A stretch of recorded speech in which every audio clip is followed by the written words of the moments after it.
ਅਸੀਂ ਕੋਈ ਚੀਜ਼ ਸੋਚਾਂਗੇ ਨਹੀਂ, ਕਿਸੇ ਚੀਜ਼ ਬਾਰੇ ਫੀਲਿੰਗ ਨਹੀਂ ਲਵਾਂਗੇ, ਅਸੀਂ ਉਹਦੇ ਖਾਬ ਨਹੀਂ ਲਵਾਂਗੇ ਤਾਂ ਅਸੀਂ ਉਹਦੇ ਰਸਤੇ ਵੀ ਨਹੀਂ ਅਪਣਾਵਾਂਗੇ। ਬੋਡੀ ਕੋਈ ਦੇਖਦਾ ਕਿਸੇ ਦੀ ਵੀ ਇਹ ਦਿਨਾਂ 'ਚ ਬਣ ਗਿਆ, ਦਿਨਾਂ 'ਚ ਨਹੀਂ ਬਣਦਾ। ਦਿਨਾਂ 'ਚ ਸਿਰਫ ਉਹ ਬਾਹਰ ਹੀ ਆਉਂਦਾ। ਉਹ ਸਭ ਤੋਂ ਪਹਿਲਾਂ ਤਾਂ ਉਸ ਕੁਦਰਤ ਦੀ ਦੇਣ ਆ ਵੀ ਉਹਨੇ ਇਸ ਪਾਸੇ ਲਾਇਆ, ਉਸ ਤੋਂ ਬਾਅਦ ਮਾਂ ਪਿਓ, ਤੇ ਇਸ ਤੀਸਰੇ ਨੰਬਰ ਤੇ ਮੇਰੀ ਆਪਣੀ ਸੋਚ ਆਉਂਦੀ ਆ। ਤਾਂ ਮੈਨੂੰ ਕੋਈ ਹਲਕਾ ਕੋਈ ਜ਼ੋਰ ਨਾਲ ਧੱਕਾ ਵੀ ਮਾਰ ਦਿੰਦਾ ਸੀ, ਮੇਰੇ ਡਿੱਗਣ ਦੇ ਚਾਂਸ ਬਹੁਤ ਵੱਧ ਜਾਂਦੇ ਕਿ ਮੈਂ ਡਿੱਗ ਵੀ ਪੈਂਦਾ ਸੀ। ਜਿਹੜੇ ਸੀਨੀਅਰ ਸੀਗੇ ਉਹਨਾਂ ਨੇ ਜਿਮ ਜਾਂਦਿਆਂ ਹੀ ਮੈਨੂੰ ਇੱਕ ਹੈਲਪਰ ਬਣਾ ਲਿਆ ਕਿ ਤੁਸੀਂ ਬੋਡੀ ਨਹੀਂ ਬਣਾ ਸਕਦੇ, ਪਹਿਲਾਂ ਤੁਸੀਂ ਸਾਡੀ ਹੈਲਪ ਕਰੋ। ਉਹਨਾਂ ਨੇ ਕਿਤੇ ਮੈਨੂੰ ਪਲੇਟਾਂ ਚੱਕਣ ਲਈ ਕਹਿ ਦੇਣਾ, ਮੈਂ ਉਹਨਾਂ ਦੀਆਂ ਪਲੇਟਾਂ ਪਾਉਣੀਆਂ। ਕਿਸੇ ਨੇ ਕਹਿਣਾ ਤੂੰ ਮੇਰੇ ਲਈ ਪਾਣੀ ਲੈ ਆ ਬਾਹਰੋਂ, ਕਿਸੇ ਨੇ ਕਹਿਣਾ ਮੇਰਾ ਆਹ ਕੰਮ ਕਰ ਦੇ, ਮੇਰਾ ਆਹ ਕੰਮ ਮੇਰੇ ਲਈ ਖਾਣ ਲਈ ਲੈ ਆ। ਮਤਲਬ ਉਹ ਚੀਜ਼ਾਂ ਨੇ ਮੈਨੂੰ ਜਿਹੜਾ ਆ ਉਹ ਦਿਮਾਗ 'ਚ ਇਹ ਚੀਜ਼ ਕਰਤੀ ਕਿ ਮੈਂ ਸ਼ਾਇਦ ਇਹਨਾਂ ਦਾ ਨੌਕਰ ਹੀ ਬਣ ਜਾਣਾ। ਮੈਂ ਉਹਨਾਂ ਨੂੰ ਪੁੱਛਣਾ, ਉਹਨਾਂ ਨੇ ਮੈਨੂੰ ਝਿੜਕ ਦੇਣਾ ਵੀ ਯਾਰ ਤੂੰ ਬੱਚਾ ਆਇਆ, ਤੂੰ ਕੁਛ ਨਹੀਂ ਕਰ ਸਕਦਾ। ਜਾਂ ਮੈਂ ਪਤਲਾ ਸੀ, ਕਿਸੇ ਨੇ ਮੈਨੂੰ ਮਜ਼ਾਕ 'ਚ ਕਹਿਣਾ ਤੂੰ ਬਹੁਤ ਪਤਲਾ ਆ, ਤੇਰੀਆਂ ਹੱਡੀਆਂ ਟੁੱਟ ਜਾਣੀਆਂ, ਤੇਰਾ ਆਹ ਹੋ ਜਾਣਾ, ਉਹ ਹੋ ਜਾਣਾ। ਕਈਆਂ ਨੇ ਮੈਨੂੰ ਸਟੇਜ 'ਤੇ ਚੜ੍ਹਾਇਆ, ਆਸਾਨ ਭਾਸ਼ਾ 'ਚ ਕਹਿ ਲਈਏ ਕਿ ਮੈਨੂੰ ਮੱਖਣ ਲਾ ਕੇ ਚੜ੍ਹਾਇਆ ਵੀ ਹਾਂ ਹਾਂ ਹਾਂ ਤੂੰ ਕਰ ਕਰ, ਮੈਨੂੰ ਮਜ਼ਾਕ ਬਣਾਉਣ ਲਈ।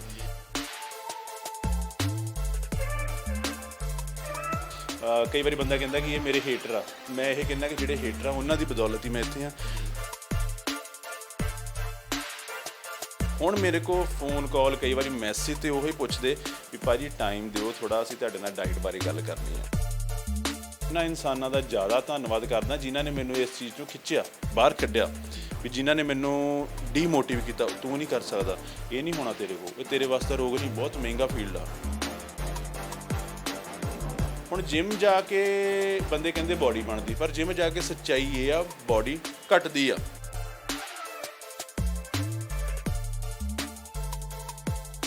ਸਰੀਰ ਆ ਜਿਹੜਾ ਉਹ ਕਿਸੇ ਚੀਜ਼ ਦੀ ਡਿਮਾਂਡ ਨਹੀਂ ਕਰਦਾ, ਉਹ ਸਿਰਫ ਖਾਣੇ ਦੀ ਡਿਮਾਂਡ ਕਰਦਾ। ਉਹ ਇਹ ਨਹੀਂ ਕਹਿੰਦਾ ਕਿ ਮੈਨੂੰ ਐਗ ਦੇ, ਚਿਕਨ ਦੇ, ਜਾਂ ਮੈਨੂੰ ਕੋਈ ਸਪਲੀਮੈਂਟ ਦੇ, ਜਾਂ ਮੈਨੂੰ ਕੋਈ ਨਸ਼ਾ ਦੇ, ਨਹੀਂ ਡਿਮਾਂਡ ਕਰਦਾ। ਅਸੀਂ ਆਪਣੇ ਹੱਥਾਂ ਨਾਲ ਹੀ ਕਰਦੇ ਹਾਂ। ਸਭ ਤੋਂ ਪਹਿਲਾਂ ਦਿਮਾਗ ਨਾਲ ਸੋਚਦੇ ਹਾਂ, ਫਿਰ ਆਪਣੇ ਹੱਥਾਂ ਨਾਲ ਉਸ ਚੀਜ਼ ਨੂੰ ਖਾ ਲੈਂਦੇ ਹਾਂ। ਉਹਨੂੰ ਪ੍ਰੋਟੀਨ ਚਾਹੀਦੀ ਆ, ਉਹਦੇ ਨਾਲ ਸਾਡੇ ਸੈੱਲ ਬਣਨੇ, ਟਿਸ਼ੂ ਬਣਨੇ, ਮਸਲ ਬਣਨੇ, ਜਿਹੜੇ ਕਿ ਹਜ਼ਾਰਾਂ ਲੱਖਾਂ ਮਿਲੀਅਨ 'ਚ ਹੁੰਦੇ ਆ। ਉਹ ਸੈੱਲ ਟਿਸ਼ੂ ਹੀ ਜਿਹੜੇ ਆ ਉਹ ਪ੍ਰੋਟੀਨ ਤੋਂ ਬਣਦੇ, ਤੇ ਉਹ ਵੈਜ ਤੋਂ ਵੀ ਮਿਲਦੇ, ਨੌਨ ਵੈਜ ਤੋਂ ਵੀ ਮਿਲਦੇ ਆ। ਪਰ ਅਸੀਂ ਉਹਨੂੰ ਜਿਹੜਾ ਹੈਗਾ ਆ ਇਹ ਇੱਦਾਂ ਨਹੀਂ ਕਰ ਸਕਦੇ ਕਿ ਵੈਜ ਨਾਲ ਹੀ ਮਿਲਣੇ ਆ ਜਾਂ ਨੌਨ ਵੈਜ ਨਾਲ। ਚੋਇਸ ਸਾਡੀ ਆ ਕਿੱਥੋਂ ਲੈਣੇ।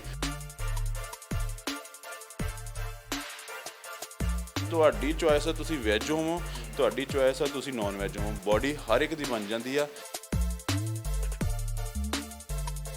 ਤੇ ਬਹੁਤ ਸਾਰੇ ਜਿਹੜੇ ਨੌਜਵਾਨ ਹੈਗੇ ਨੇ ਉਹ ਇੱਕਦਮ ਚਮਕਣਾ ਚਾਹੁੰਦੇ ਨੇ, ਸਟਾਰ ਬਣਨਾ ਚਾਹੁੰਦੇ ਨੇ, ਬੋਡੀ ਨੂੰ ਲੈ ਕੇ ਉਤਸ਼ਾਹਤ ਨੇ ਵੀ ਇੱਕਦਮ ਸਾਡੀ ਬੋਡੀ ਬਣ ਜਾਵੇ, ਹੈ ਨਾ।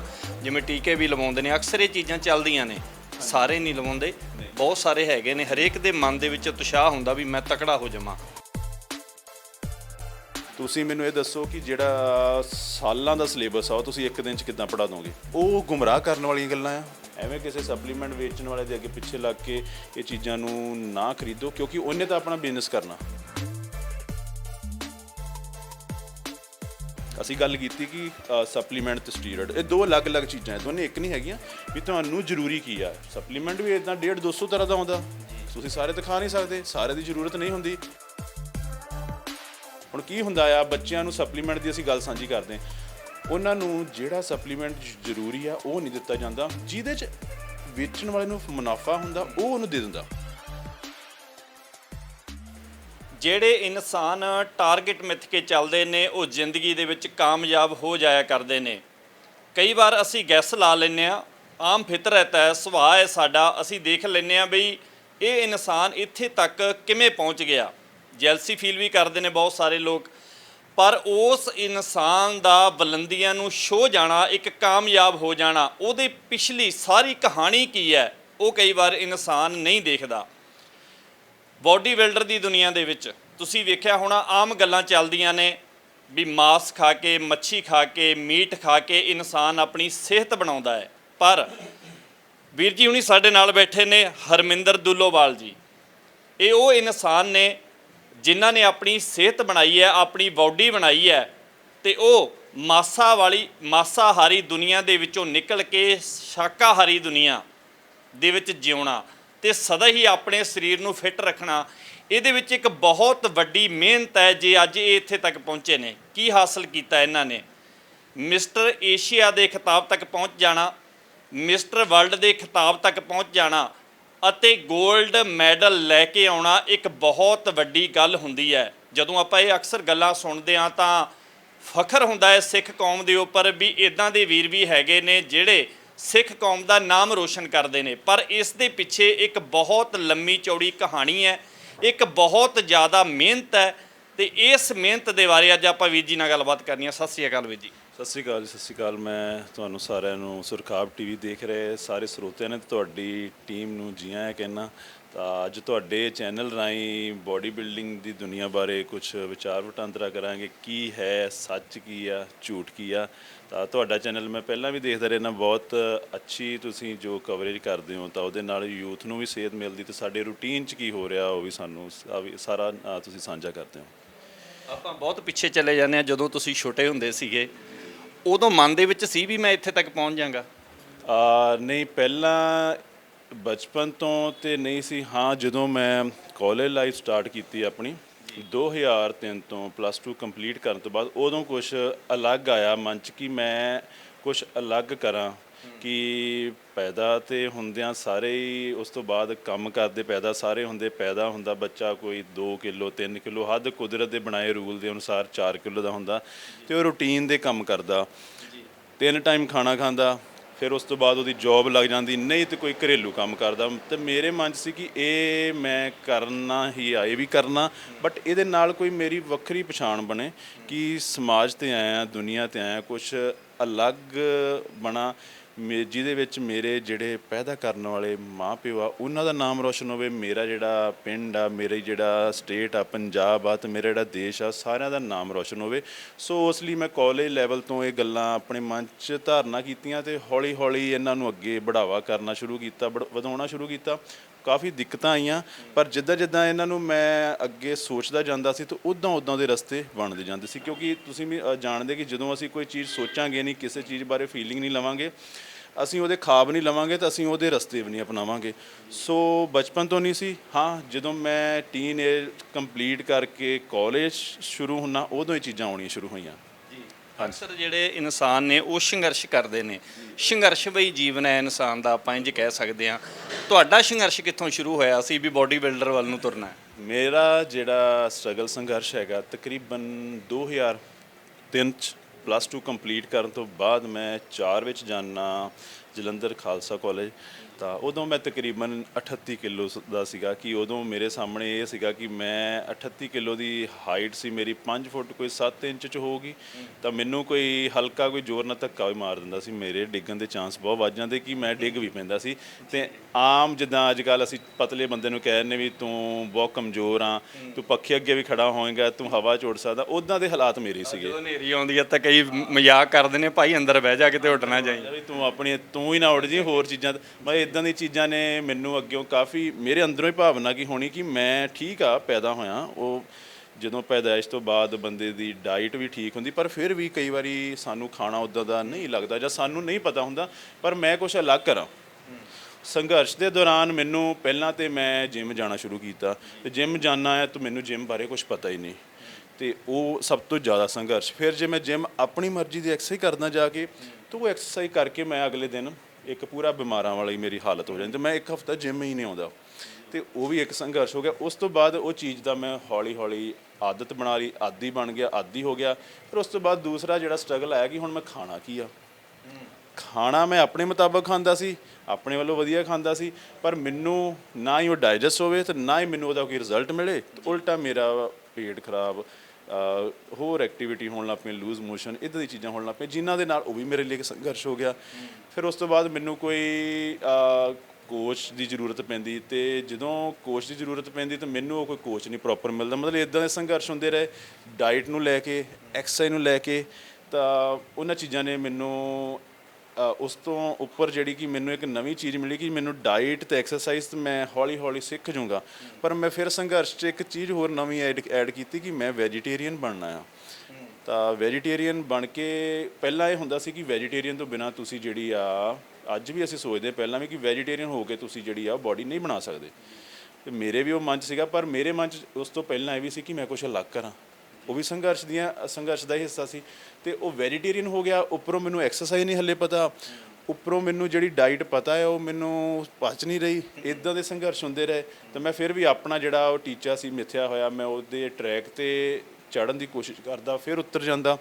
ਹੁਣ ਗੱਡੀ ਜਿੰਨੀ ਦੇਰ ਤੱਕ ਟਰੈਕ ਤੇ ਨਹੀਂ ਚੜ੍ਹਦੀ ਉਹ ਸਟੇਸ਼ਨ ਤੇ ਨਹੀਂ ਪਹੁੰਚੂਗੀ, ਤੇ ਮੇਰੀ ਹਲੇ ਗੱਡੀ ਟਰੈਕ ਤੇ ਨਹੀਂ ਚੜ੍ਹ ਰਹੀ ਸੀ। ਤੇ ਉਹ ਚੀਜ਼ਾਂ ਨੇ 3-4 ਨੇ, ਡਾਈਟ ਨੇ, ਮੇਰੀ ਐਕਸਰਸਾਈਜ਼ ਨੇ, ਤੇ ਮੈਨੂੰ ਵੈਜੀਟੇਰੀਅਨ ਹੋਣ ਨੇ ਇਹ ਜਿਹੜਾ ਸੰਘਰਸ਼ ਆ ਹੋਰ ਵੀ ਵਧਾਤਾ। ਪਰ ਉਹਦੇ ਵਿੱਚ ਮੈਨੂੰ ਹੌਲੀ ਹੌਲੀ ਰਸਤੇ ਮਿਲਦੇ ਗਏ ਤੇ ਅੱਜ ਤੁਹਾਡੇ ਸਾਰਿਆਂ ਦੇ ਰੂਬਰੂ ਹੋਇਆ।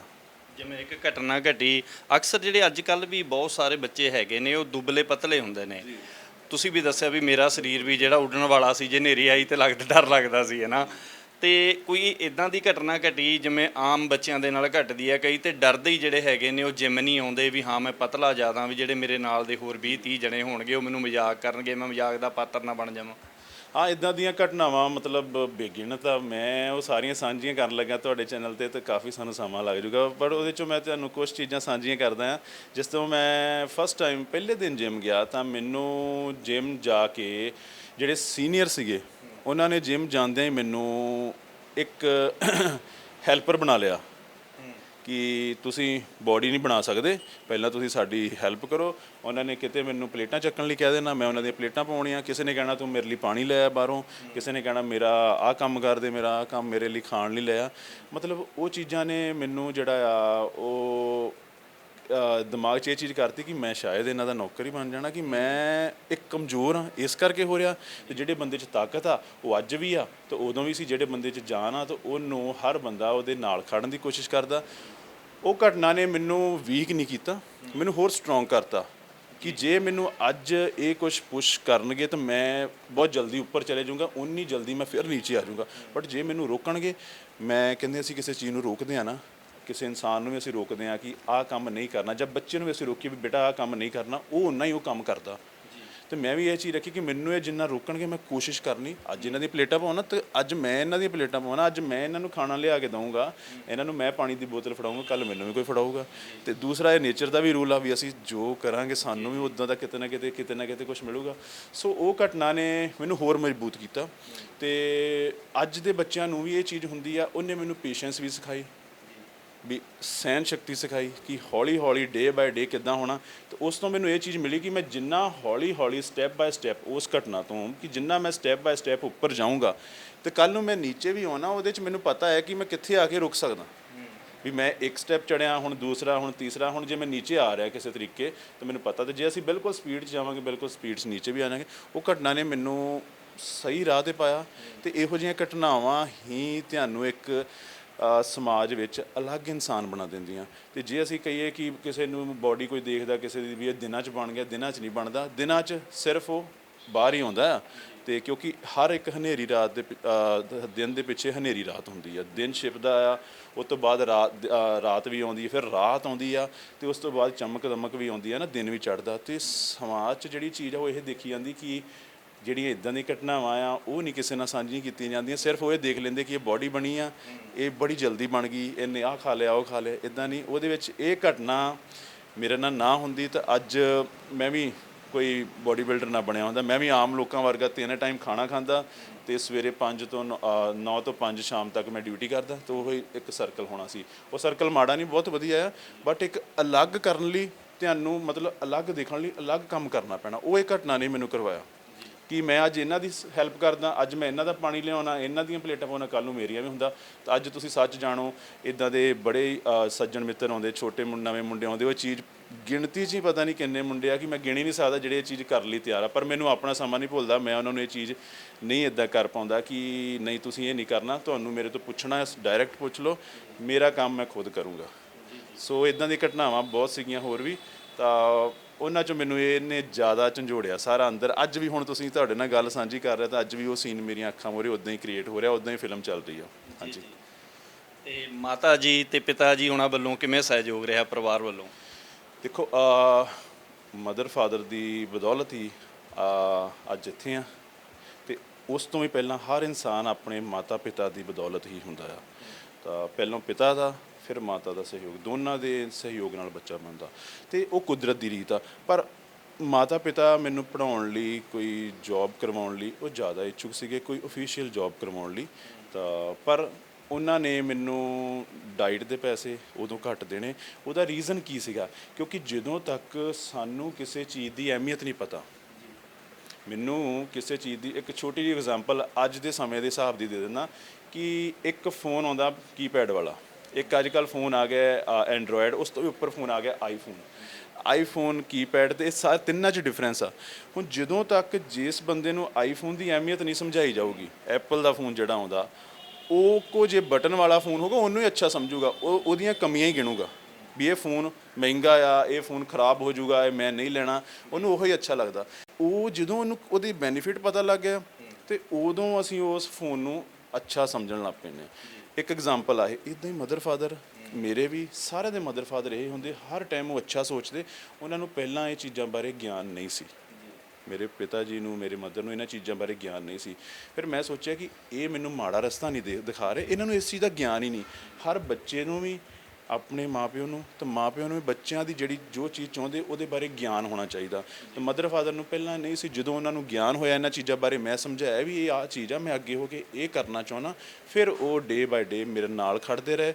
ਤੇ ਅੱਜ ਉਹਨਾਂ ਦੀ ਬਦੌਲਤ ਮੈਂ ਏਸ਼ੀਆ ਤੱਕ ਗੋਲਡ ਲਿਆ, ਤਾਂ ਵਰਲਡ ਖੇਡਿਆ, ਤਾਂ ਤੁਹਾਡੇ ਸਾਰਿਆਂ ਦੇ ਰੂਬਰੂ ਹੋ ਰਿਹਾ, ਇਹ ਉਹਨਾਂ ਦੀ ਬਦੌਲਤ। ਸਟਾਰਟਿੰਗ 'ਚ ਘੱਟ ਸੀਗਾ, ਬਟ ਜਿੱਦਾਂ ਜਿੱਦਾਂ ਵੱਧਦਾ ਗਿਆ ਉਹਨਾਂ ਨੂੰ ਮੈਂ ਸਮਝਾਉਂਦਾ ਗਿਆ, ਉਹ ਮੇਰੇ ਨਾਲ ਮੋਢੇ ਨਾਲ ਮੋਢਾ ਲਾ ਕੇ, ਤੇ ਮੈਂ ਉਹਨਾਂ ਦੀ ਬਦੌਲਤ ਆ ਬਸ। ਸ਼ੁਰੂਆਤੀ ਦੌਰ ਦੇ ਵਿੱਚ ਮੁਸ਼ਕਲਾਂ ਆਈਆਂ ਹੋਣਗੀਆਂ ਜਦੋਂ ਸਟਾਰਟਿੰਗ ਹੁੰਦੀ ਹੈ ਤੁਹਾਡੀ, ਤੁਸੀਂ ਦੱਸ ਵੀ ਰਹੇ ਸੀ ਪਹਿਲਾਂ ਬੈਠੇ ਵੀ ਇਸ ਤਰ੍ਹਾਂ ਮੈਂ ਕਾਲਜ ਜਾਣਾ, ਤੇ ਜਿਹੜੀ ਬੱਸ ਵਾਲੀ ਘਟਨਾ ਉਹ ਜ਼ਰੂਰ ਦੱਸੋ। ਸ਼ੁਰੂਆਤੀ ਦੌਰ ਜਿਹੜਾ ਹੁੰਦਾ ਉਦੋਂ ਬੜਾ ਇੱਕ ਫਨੀ ਜਿਹਾ ਹੁੰਦਾ, ਵੀ ਇੰਜੋਇਮੈਂਟ ਹੁੰਦੀ, ਸ਼ਰਾਰਤੀ ਹੁੰਦਾ ਹੈ ਨਾ, ਇੱਕ ਸੁਭਾਅ ਸ਼ਰਾਰਤੀ ਹੁੰਦਾ, ਵੀ ਮੈਂ ਉਹ ਕੰਮ ਕਰਨਾ ਵੀ ਜਿਹਦੇ ਵਿੱਚ ਮੈਨੂੰ ਇਹ ਲੱਗੇ ਵੀ ਮੈਂ ਬਹੁਤ ਵੱਡੀ ਅੱਜ ਮੱਲ ਮਾਰ ਲਈ। ਵੀ ਉਹਦੇ ਵਿੱਚ ਕੀ ਹੁੰਦਾ ਸੀਗਾ ਤੁਹਾਡੇ ਚੈਨਲ ਰਾਹੀਂ ਸਾਂਝਾ ਕਰੂੰਗਾ, ਕਿਉਂਕਿ ਮੇਰਾ ਇਹ ਆ ਕਿ ਸੱਚ ਉਹ ਮੈਂ ਕੀਤਾ ਆ, ਤਾਂ ਕੋਈ ਗਲਤ ਵੀ ਨਹੀਂ, ਹਰ ਬੰਦਾ ਕਰਦਾ ਹੋਊਗਾ, ਕੋਈ ਦੱਸ ਦਿੰਦਾ, ਕੋਈ ਨਹੀਂ ਦੱਸ ਦਿੰਦਾ। ਫਰਲੋਆਂ ਮਾਰੀਆਂ ਨੇ ਜਾਣੀ ਕਿ ਬੱਸ ਦੇ ਵਿੱਚ। ਹਾਂ, ਉਹ ਇਹ ਹੁੰਦਾ ਸੀ ਕਿ ਅਸੀਂ ਕੀ ਕਰਦੇ ਸੀ, ਇੱਥੋਂ ਬੱਸ ਜਾਂਦੀ ਸੀ, ਉਹ ਬੱਸ ਦਾ ਪਾਸ ਬਣਦਾ ਸੀ, ਸਰਕਾਰੀ ਬੱਸ ਜਾਂਦੀ ਸੀ, ਅਸੀਂ ਉਸ ਪਾਸ ਨਾਲ 3 ਮਹੀਨੇ ਉਦੋਂ ਨਿਕਲਦੇ ਸੀ, 3 ਮਹੀਨਿਆਂ ਬਾਅਦ ਉਹ ਰੀਨਿਊ ਹੋਣਾ ਹੁੰਦਾ ਸੀ, ਪਰ ਅਸੀਂ ਉਸ ਪਾਸ ਨਾਲ ਸਾਲ ਇੱਕ ਕੱਢ ਦਿੰਦੇ ਸੀ ਕਿ ਕਦੀ ਕੰਡਕਟਰ ਨੇ ਅੱਗੇ ਚੜ੍ਹਨਾ, ਅਸੀਂ ਪਿੱਛੇ ਚਲੇ ਜਾਣਾ, ਉਹਨੇ ਪਿੱਛੇ ਹੋਣਾ, ਅਸੀਂ ਸੈਂਟਰ 'ਚ ਆ ਜਾਣਾ, ਜਾਂ ਅਸੀਂ ਬੱਸ ਦੇ ਉੱਪਰ ਚੜ੍ਹ ਜਾਣਾ। ਹਾਸਲ ਕੁਛ ਨਹੀਂ ਹੋਣਾ, ਸਿਰਫ ਇੱਕ ਮਨ ਨੂੰ ਤਸੱਲੀ ਹੋਣੀ ਕਿ ਅੱਜ ਮੈਂ ਆਹ ਅਚੀਵ ਕਰ ਲਿਆ, ਅੱਜ ਮੈਂ ਆਹ ਚੀਜ਼ ਕਮਾ ਆਇਆ, ਅੱਜ ਮੈਂ ਇਹਨੂੰ ਇੱਦਾਂ ਕਰ ਆਇਆ। ਪਰ ਉਹ ਚੀਜ਼ ਹੋਣੀ ਵੀ ਜ਼ਰੂਰੀ ਆ, ਕਿਉਂਕਿ ਉਹ ਸਮਾਂ ਸੀ ਕਾਲਜ ਦਾ, ਹੁਣ ਉਹ ਨਿਕਲ ਗਿਆ। ਉਹ ਜਿਹੜੀ 18-19 ਸਾਲ ਦੀ ਏਜ ਸੀ ਉਹ ਨਿਕਲ ਗਈ। ਅੱਜ ਉਹਨੂੰ ਸੋਚ ਕੇ ਅਸੀਂ ਯਾਦ ਹੀ ਕਰ ਸਕਦੇ ਕਿ ਹਾਂ ਮੈਂ ਉਹ ਸਮੇਂ 'ਚ ਇੱਦਾਂ ਕਰਦਾ ਸੀ। ਅਤੇ ਉਹ ਘਟਨਾ ਉਦੋਂ ਮੈਂ ਨਹੀਂ, ਪਰ ਬਾਕੀ ਵੀ ਸਾਰੇ ਕਰਦੇ ਸੀ, ਪਰ ਮੈਂ ਆਪਣੇ ਲਈ ਕਰਦਾ ਸੀ ਕਿ ਮੈਨੂੰ ਇਹ ਚੀਜ਼ਾਂ ਅੱਗੇ ਜਾ ਕੇ ਇਹਨਾਂ 'ਤੇ ਮੈਨੂੰ ਹਾਸਾ ਵੀ ਆਉਂਦਾ, ਅਤੇ ਹੁਣ ਇਹ ਮੈਂ ਸਾਂਝੀਆਂ ਕਰਨ 'ਚ ਕੋਈ ਸ਼ਰਮ ਨਹੀਂ ਕਰਦਾ, ਕਿਉਂਕਿ ਇਹ ਮੇਰਾ ਪਾਸਟ ਸੀਗਾ ਤਾਂ ਸੱਚ ਆ। ਅਤੇ ਇਹਦੇ ਤੋਂ ਮੈਂ ਕਈ ਗੱਲਾਂ ਸਿੱਖਦਾ ਆ ਕਿ ਮੈਂ ਕਈ ਵਾਰੀ ਇਹ ਸੋਚਦਾ ਮੈਂ ਸ਼ਾਇਦ ਬੱਸ ਵਾਲੇ ਦਾ ਨੁਕਸਾਨ ਵੀ ਕੀਤਾ, ਵੀ ਉਹਨੂੰ ਮੈਂ ਕਿਰਾਇਆ ਦਿੰਦਾ, ਉਹ ਆਪਣਾ ਉਹਨੂੰ ਕਿਰਾਏ ਨੂੰ ਕਿਤੇ ਆਪਣੇ ਖਰਚਿਆਂ 'ਚ ਪਾਉਂਦਾ। ਪਰ ਮੈਂ ਹੁਣ ਉਹਨੂੰ ਇਹ ਵੀ ਸੋਚਦਾ ਕਿ ਉਹ ਮੇਰਾ ਸ਼ਰਾਰਤੀ ਸੀ। ਉਦੋਂ ਬਚਪਨ ਖਤਮ ਹੁੰਦਾ ਹੈ ਅਤੇ ਜਵਾਨੀ ਚੱਲਦੀ ਆ, ਸ਼ੁਰੂਆਤ ਹੁੰਦੀ ਆ, ਅਤੇ ਅਸੀਂ ਉਹਨਾਂ ਸਮਿਆਂ ਦੌਰਾਨ ਦੋਨਾਂ ਚੀਜ਼ਾਂ ਦੇ ਵਿੱਚ ਹੁੰਦੇ ਹਾਂ, ਅਤੇ ਉਦੋਂ ਇਹ ਚੀਜ਼ਾਂ ਜ਼ਿਆਦੀਆਂ ਪੈਦਾ ਹੁੰਦੀਆਂ। ਸੋ ਇਹ ਚੀਜ਼ ਮੈਨੂੰ ਅੱਜ ਵੀ ਸੋਚ ਕੇ ਆਪਣੇ ਆਪ 'ਤੇ ਹਾਸਾ ਆਉਂਦਾ ਇਹ ਚੀਜ਼ਾਂ, ਪਰ ਸਿੱਖਣ ਨੂੰ ਵੀ ਕਾਫੀ ਕੁਛ ਮਿਲਦਾ ਆ ਕਿ ਉਹ ਚੀਜ਼ਾਂ ਜੇ ਅਸੀਂ ਨਾ ਕਰ ਪਾਉਂਦੇ, ਹੁਣ ਜਿਹੜਾ ਵੇਲਾ ਨਿਕਲ ਗਿਆ ਉਹ ਸਾਡੇ ਹੱਥ ਨਹੀਂ ਆਉਣਾ। ਅੱਜ ਦਾ ਵੇਲਾ ਆ, ਅਸੀਂ ਜੋ ਸਾਂਝਾ ਕਰ ਲਾਂਗੇ ਉਹ ਤੁਹਾਡੇ ਚੈਨਲ ਰਾਹੀਂ ਅਸੀਂ ਅੱਗੇ ਲੈ ਆਵਾਂਗੇ। ਬਟ ਇਹ ਆ ਕਿ ਜਦੋਂ ਇਹ ਨਿਕਲ ਗਿਆ, ਪ੍ਰੈਜ਼ੈਂਟ ਆ, ਪ੍ਰੈਜ਼ੈਂਟ 'ਚ ਰਹੋਗੇ ਤੁਸੀਂ ਖੁਸ਼ ਰਹੋਗੇ। ਪਾਸਟ ਬੀਤ ਗਿਆ, ਫਿਊਚਰ ਆਉਣਾ, ਫਿਊਚਰ ਤਾਂ ਹੀ ਬਣਨਾ ਜੇ ਪ੍ਰੈਜ਼ੈਂਟ ਬਾਰੇ ਸੋਚੋਗੇ। ਸੋ ਘਟਨਾ ਬੜੀ ਉਹ ਯਾਦਗਾਰ ਆ, ਤੁਹਾਡੇ ਅੱਜ ਸਾਂਝੀਆਂ ਕਰਦੇ ਤਾਂ ਸਾਰੀਆਂ ਚੀਜ਼ਾਂ ਅੱਖਾਂ ਮੁਰੇ ਆ ਰਹੀਆਂ, ਉੱਦਾਂ ਹੀ ਫੋਟੋ ਬਣ ਰਹੀ ਹੈ। ਹਾਂਜੀ। ਤੇ ਜੇਬ ਖਰਚ ਜਿਹੜਾ ਮਿਲਦਾ ਸੀ ਵੀਰ, ਉਹ ਵੀ ਅੱਜ ਦੱਸ ਹੀ ਦਿਓ ਵੀ ਕਿੱਥੇ ਵਰਤਦੇ ਸੀ ਤੁਸੀਂ? ਪੈਸੇ ਤੇ ਉਹ ਪਾਸ ਨਾਲ ਬਚਾ ਲੈਂਦੇ ਸੀ ਨਾ, ਬਾਕੀ ਕਿੱਥੇ ਜਾਂਦੇ ਸੀ? ਜੇਬ ਖਰਚ ਮਿਲਦਾ ਸੀ ਤਕਰੀਬਨ ਉਦੋਂ ਦੇ ਸਮੇਂ ਦੇ ਹਿਸਾਬ ਨਾਲ ਅੱਛਾ ਮਿਲਦਾ ਸੀਗਾ, ਪਰ ਉਹ ਮਿਲਦਾ ਕਾਹਦੇ ਲਈ ਸੀ ਕਿ ਤੁਸੀਂ ਕੋਈ ਆਪਣਾ ਸਕੂਲ ਕਾਲਜ ਦੀਆਂ ਬੁੱਕਸ ਲੈਣੀਆਂ ਉਹ ਲੈ ਲਓ, ਕੋਈ ਫੀਸ ਭਰਨੀ ਉਹ ਲੈ ਲਓ, ਜਾਂ ਕੋਈ ਕਿਰਾਇਆ ਉਹ ਲੈ ਲਓ। ਬਟ ਮੈਂ ਉਹਨੂੰ ਉਹੀ ਤੁਹਾਡੀ ਗੱਲ ਕਿ ਬੱਸ ਦੇ ਅੱਗੇ ਪਿੱਛੇ ਹੋ ਕੇ ਕਿਰਾਇਆ ਬਚਾ ਲੈਣਾ, ਤੇ ਘਰੇ ਨਹੀਂ ਇਹ ਚੀਜ਼ਾਂ ਦਾ ਮੈਂ ਦੱਸ ਰਿਹਾ ਸੀ, ਡਾਈਟ ਬਾਰੇ, ਐਕਸਰਸਾਈਜ਼ ਬਾਰੇ, ਕਿਉਂਕਿ ਮੈਂ ਅੱਗੇ ਵੀ ਗੱਲ ਕੀਤੀ ਕਿ ਜਿੰਨੀ ਦੇਰ ਅਸੀਂ ਆਪਣੀ ਫੈਮਿਲੀ ਨੂੰ ਨਹੀਂ ਦੱਸਾਂਗੇ ਤੁਹਾਡੀ ਸਪੋਰਟ ਨਹੀਂ ਕਰੂਗੀ। ਤਾਂ ਜਦੋਂ ਅਸੀਂ ਆਪਣੇ ਮਾਪਿਆਂ ਨੂੰ ਦੱਸਦੇ, ਉਹੀ ਮਾਪਿਓ ਬੱਚੇ ਤੇ ਲੱਖਾਂ ਕਰੋੜਾਂ ਇਨਵੈਸਟ ਕਰ ਜਾਂਦਾ, ਲਾ ਜਾਂਦਾ, ਕਿਉਂਕਿ ਉਹ ਉਹਦੀ ਜ਼ਿੰਮੇਵਾਰੀ ਆ, ਉਹਨੇ ਕਰਨਾ ਆ। ਤੇ ਜਦੋਂ ਉਹ ਚੀਜ਼ ਮਿਲਦਾ ਸੀ, ਸਾਨੂੰ ਕਿਰਾਇਆ ਮਿਲਦਾ ਸੀ, ਉਹ ਮੈਂ ਅੱਗੇ ਪਿੱਛੇ ਉਹਨੂੰ ਰੋਕ ਲੈਣਾ, ਜੇਬ 'ਚ ਰੱਖ ਲੈਣਾ ਤੇ ਉਹਦੀ ਮੈਂ ਡਾਈਟ ਖਾਣੀ। ਤੇ ਉਸ ਤੋਂ ਬਾਅਦ ਜੇਬ ਖਰਚ ਮਿਲਣਾ। ਕਈ ਵਾਰੀ ਮੈਂ ਰਿਸ਼ਤੇਦਾਰਾਂ ਕੋਲ ਜਾਣਾ, ਜਿਸ ਤਰ੍ਹਾਂ ਬੱਚੇ ਅੱਜ ਕੱਲ੍ਹ ਜਾਂਦੇ, ਉਹਨਾਂ ਕੋਲ ਸਾਨੂੰ ਜੇ ਕੋਈ ਕੁਛ ਮਿਲਣੇ, ਕੋਈ ਪੈਸੇ ਮਿਲਣੇ, ਉਹ ਵੀ ਕੋਲ ਰੱਖ ਲੈਣੇ, ਘਰੇ ਆ ਕੇ ਦੱਸਣਾ ਨਹੀਂ ਵੀ ਮਿਲੇ ਆ। ਤੇ ਜੇ ਮਦਰ ਨੇ ਪੁੱਛਣਾ, ਹਾਂ ਨਹੀਂ ਮਿਲੇ ਨਹੀਂ, ਝੂਠ ਬੋਲ ਦੇਣਾ ਵੀ ਰੱਖ ਲੈਣੇ। ਤੇ ਉਹਦੀ ਖਾਣੀ ਡਾਈਟ ਆ। ਜਦ ਕਿ ਉਦੋਂ ਵੀ ਗਲਤ ਸਮਾਂ ਸੀ, ਤੁਹਾਨੂੰ ਪਤਾ ਹਰ ਚੀਜ਼ ਨੈਗੇਟਿਵ ਪੋਜ਼ਿਟਿਵ ਹੈਗੀ ਆ। ਅੱਜ ਵੀ ਗਲਤ ਆ, ਉਦੋਂ ਵੀ ਗਲਤ ਆ, ਬਟ ਇਹ ਆ ਉਦੋਂ ਵੀ ਨਸ਼ਿਆਂ ਵੱਲ ਦਾ ਰੁਝਾਨ ਸੀ ਪਰ ਘੱਟ ਸੀਗਾ, ਪਰ ਜਾ ਸਕਦੇ ਸੀ ਤੁਸੀਂ ਉੱਧਰ। ਦੇਖੋ ਹਾਂ, ਇਹ ਹਰ ਚੀਜ਼ ਹੈਗੀ ਆ, ਦੁਨੀਆ ਦੇ ਹਰ ਦੋ ਪਹਿਲੂ ਆ। ਕੋਈ ਇੱਕ ਬੈਟਰੀ ਵੀ ਆ, ਉਹਦਾ ਪਲੱਸ ਮਾਈਨਸ ਹੁੰਦਾ ਆ, ਦਿਨ ਰਾਤ ਆ, ਹਰ ਚੀਜ਼ ਨਾਲ ਦੂਸਰੀ ਚੀਜ਼ ਜੁੜੀ। ਅਸੀਂ ਕੋਈ ਨਹੀਂ ਕਦੀ ਨਹੀਂ ਕਹਿ ਸਕਦੇ ਕਿ ਇੱਕ ਜਿਹੜੀ ਸਿੰਗਲ ਚੀਜ਼ ਆ ਧਰਤੀ ਤੇ, ਹਰ ਦੂਸਰੀ ਜੁੜੀ। ਉਦੋਂ ਵੀ ਮਾੜਾ ਸੀ, ਬਟ ਉਦੋਂ ਡਰ ਇਹ ਪੈਦਾ ਹੁੰਦਾ ਸੀ ਕਿ ਇਹ ਮਾੜਾ ਆ, ਗਲਤ ਆ ਇਹ। ਉਹ ਸਭ ਤੋਂ ਪਹਿਲਾਂ ਤਾਂ ਉਸ ਕੁਦਰਤ ਦੀ ਦੇਣ ਆ ਵੀ ਉਹਨੇ ਇਸ ਪਾਸੇ ਲਾਇਆ। ਉਸ ਤੋਂ ਬਾਅਦ ਮਾਂ ਪਿਓ, ਤੇ ਇਸ ਤੀਸਰੇ ਨੰਬਰ ਤੇ ਮੇਰੀ ਆਪਣੀ ਸੋਚ ਆਉਂਦੀ ਆ। ਤਾਂ ਉਹ ਚੀਜ਼ ਨੇ ਮੈਨੂੰ, ਉਹ ਜਿੰਨੇ ਵੀ ਪੈਸੇ ਹੁੰਦੇ ਸੀਗੇ, ਮੈਂ ਸਾਰੇ ਦੇ ਸਾਰੇ ਖਾਣ ਤੇ ਲਾਉਂਦਾ ਸੀ। ਡਾਈਟ ਕੀ ਹੁੰਦੀ ਸੀ ਉਦੋਂ, ਫਰੂਟ ਹੋ ਗਿਆ, ਦੁੱਧ ਹੋ ਗਿਆ, ਜਾਂ ਡਰਾਈ ਫਰੂਟ ਹੋ ਗਏ, ਇਹਨਾਂ ਚੀਜ਼ਾਂ ਤੇ, ਜਾਂ ਜੂਸ ਪੀ ਲੈਣਾ, ਇਹਨਾਂ ਚੀਜ਼ਾਂ ਤੇ ਲਾਉਣਾ, ਕਿਉਂਕਿ ਨੌਨ ਵੈਜ ਮੈਂ ਖਾਂਦਾ ਹੀ ਨਹੀਂ ਸੀ। ਤੇ ਇਹਨਾਂ ਚੀਜ਼ਾਂ ਤੇ ਲਾਉਣਾ। ਹੋਰ ਕਈ ਵਾਰੀ ਇਹ ਵੀ ਹੁੰਦਾ ਸੀ, ਜੇ ਘਰੋਂ ਕੱਪੜਿਆਂ ਲਈ ਵੀ ਪੈਸੇ ਮਿਲਣੇ, ਉਹ ਵੀ ਸੋਚਣਾ ਵੀ ਕੱਪੜੇ ਜਿਹੜੇ ਆ ਉਹ ਨਾ ਹੀ ਲਏ ਜਾਣ, ਵੀ ਜ਼ਿਆਦਾ ਹੀ ਖਸਤਾ ਹਾਲਤ ਹੋ ਜਾਵੇ ਲਏ ਜਾਣ ਤੇ ਨਹੀਂ। ਪਰ ਕਿਉਂਕਿ ਸਮੇਂ ਦੇ ਹਿਸਾਬ ਨਾਲ ਜ਼ਰੂਰਤਾਂ ਵੱਧਦੀਆਂ ਗਈਆਂ, ਫਿਰ ਹੌਲੀ ਹੌਲੀ ਘਰੇ ਦੱਸਣਾ ਸ਼ੁਰੂ ਕੀਤਾ। ਬਟ ਸ਼ੁਰੂਆਤੀ ਦੌਰ 'ਚ ਜਿੱਦਾਂ ਤੁਸੀਂ ਕੁਐਸਚਨ ਕੀਤਾ ਕਿ ਜਿਹੜੇ ਉਹ ਪੈਸੇ ਸੀ ਕਿੱਥੇ ਲਾਉਂਦੇ ਸੀ, ਉਹ ਸਾਰੇ ਡਾਈਟ ਤੇ ਹੀ ਲੱਗਦੇ ਸੀਗੇ। ਤਾਂ ਜੇ ਡਾਈਟ ਤੇ ਨਾ ਲੱਗਦੇ ਹੁੰਦੇ, ਅੱਜ ਨਾ ਹੁੰਦੇ ਇੱਥੇ। ਸੋ ਉਹ ਮੈਂ ਉਹਨੂੰ ਇੱਕ ਅੱਛਾ ਵੇ ਮੰਨਦਾ ਵੀ ਮੈਂ ਉਹ 'ਚ ਧੋਖਾ ਨਹੀਂ ਕੀਤਾ, ਵੀ ਜੇ ਮੈਨੂੰ ਘਰੋਂ ਮਿਲਦੇ ਸੀ ਉਹਨੂੰ ਮੈਂ ਗਲਤ ਪਾਸੇ ਯੂਜ਼ ਨਹੀਂ ਕੀਤਾ। ਮੈਂ ਹੁਣ ਘਰੇ ਦੱਸਦਾ ਹਾਂ ਸਾਰਾ ਵੀ ਮੈਂ ਉਦੋਂ ਇੱਦਾਂ ਕਰਦਾ ਸੀ, ਕਿ ਇੱਦਾਂ ਕਰਦਾ ਸੀ। ਤੇ ਮੈਨੂੰ ਉਹਦੇ ਵਿੱਚ ਠੀਕ ਲੱਗਦਾ ਕਿ ਉਹ ਤੋਂ ਮੈਂ ਸਿੱਖਿਆ ਹੀ ਆ ਕੁਛ, ਵੀ ਮੈਂ ਉਹ ਪੈਸੇ ਨੂੰ ਗਲਤ ਕਿਸੇ ਮਾੜੀ ਸੰਗਤ 'ਚ ਨਹੀਂ ਯੂਜ਼ ਕੀਤਾ। ਇੱਕ ਜਿਹੜੀ ਕੋਰੀਅਰ ਵਾਲੀ ਘਟਨਾ ਹੈਗੀ ਆ, ਕੋਰੀਅਰ ਤੇ ਜਾਣਾ ਤੁਸੀਂ, ਹੈ ਨਾ, ਸਪਲਾਈ ਕਰਨੀ ਤੇ ਨਾਲ ਇੱਕ ਜੌਬ ਕਰਨੀ ਤੁਸੀਂ ਸ਼ਾਇਦ ਕੱਪੜਿਆਂ ਵਾਲੀ ਦੁਕਾਨ ਤੇ। ਜੀ, ਇਹ ਘਟਨਾ ਵੀ 2003-04 ਦੀਆਂ ਹੀ ਆ। ਹੁਣ ਜਦੋਂ ਇਹ ਸਾਂਝੀਆਂ ਹੁੰਦੀਆਂ ਇੰਟਰਵਿਊਜ਼ 'ਚ, ਤੁਹਾਡੇ ਰਾਹੀਂ ਅੱਜ ਸਾਂਝੀ ਹੋ ਗਈ, ਪਹਿਲਾਂ ਵੀ ਹੋਈ ਆ। ਮੈਨੂੰ ਕਈ ਇਹ ਕੁਐਸਚਨ ਕਰਦੇ ਆ ਕਿ ਭਾਜੀ ਤੁਸੀਂ ਕਿੱਥੇ ਇਹ ਚੀਜ਼ਾਂ ਕਰਦੇ ਰਹੇ ਯਾਰ, ਜਾਂ ਮੈਨੂੰ ਮੇਰੇ ਰਿਸ਼ਤੇਦਾਰ ਕਹਿ ਦਿੰਦੇ ਆ ਤੂੰ ਕਿੱਥੇ ਕਰਦੇ ਰਹੇ। ਈਵਨ ਮੇਰੇ ਘਰ ਵੀ ਨਹੀਂ ਪਤਾ ਸੀ, ਕਿਉਂਕਿ ਮੈਨੂੰ ਇਹ ਚੀਜ਼ਾਂ ਸਭ ਤੋਂ ਪਹਿਲਾਂ ਮੈਂ ਇਸ ਲਈ ਕਰਦਾ ਸੀ ਕਿ ਮੈਨੂੰ ਖੁਦ ਨੂੰ ਆਪਣੇ ਆਪ ਤੇ ਕਿੰਨਾ ਮਾਣ ਆ। ਮੈਂ ਉਦੋਂ ਹੱਥਾਂ ਤੇ ਕੀ ਕੀਤਾ, ਕੀ ਕਰ ਸਕਦਾ। ਉਦੋਂ ਮੈਂ ਆਪਣੇ ਹੱਥਾਂ ਤੇ ਸਿਰਫ ਇਦਾਂ ਦਾ ਹੀ ਕੰਮ ਕਰ ਸਕਦਾ ਸੀ। ਉਹਦੇ ਤੋਂ ਮੈਨੂੰ ਕੋਈ ਬਹੁਤ ਵੱਡੀ ਇਨਕਮ ਨਹੀਂ ਹੁੰਦੀ ਸੀ, ਬਟ ਮੈਨੂੰ ਇਹ ਹੁੰਦਾ ਸੀ, ਇੱਕ ਮੇਰਾ ਸਰਕਲ ਚੱਲਦਾ ਸੀ, ਇੱਕ ਮੈਨੂੰ ਕੰਮ ਕਰਨ ਦਾ ਤਰੀਕਾ ਹੁੰਦਾ ਸੀ, ਕਿਸੇ ਨਾਲ ਗੱਲ ਕਰਨੀ ਗਰਾਊਂਡ ਲੈਵਲ ਤੇ ਕਿੱਦਾਂ ਕਰਨੀ ਆ, ਪੈਸੇ ਦੀ ਕੀ ਅਹਿਮੀਅਤ ਆ। ਹੁਣ ਸਾਨੂੰ ਕੋਈ ਬਣਿਆ ਬਣਾਇਆ ਕਰੋੜਾਂ ਦਾ ਘਰ ਦੇ ਦੇ, ਸਾਨੂੰ ਉਹਦੀ ਵੈਲਿਊ ਨਹੀਂ ਹੋਣੀ।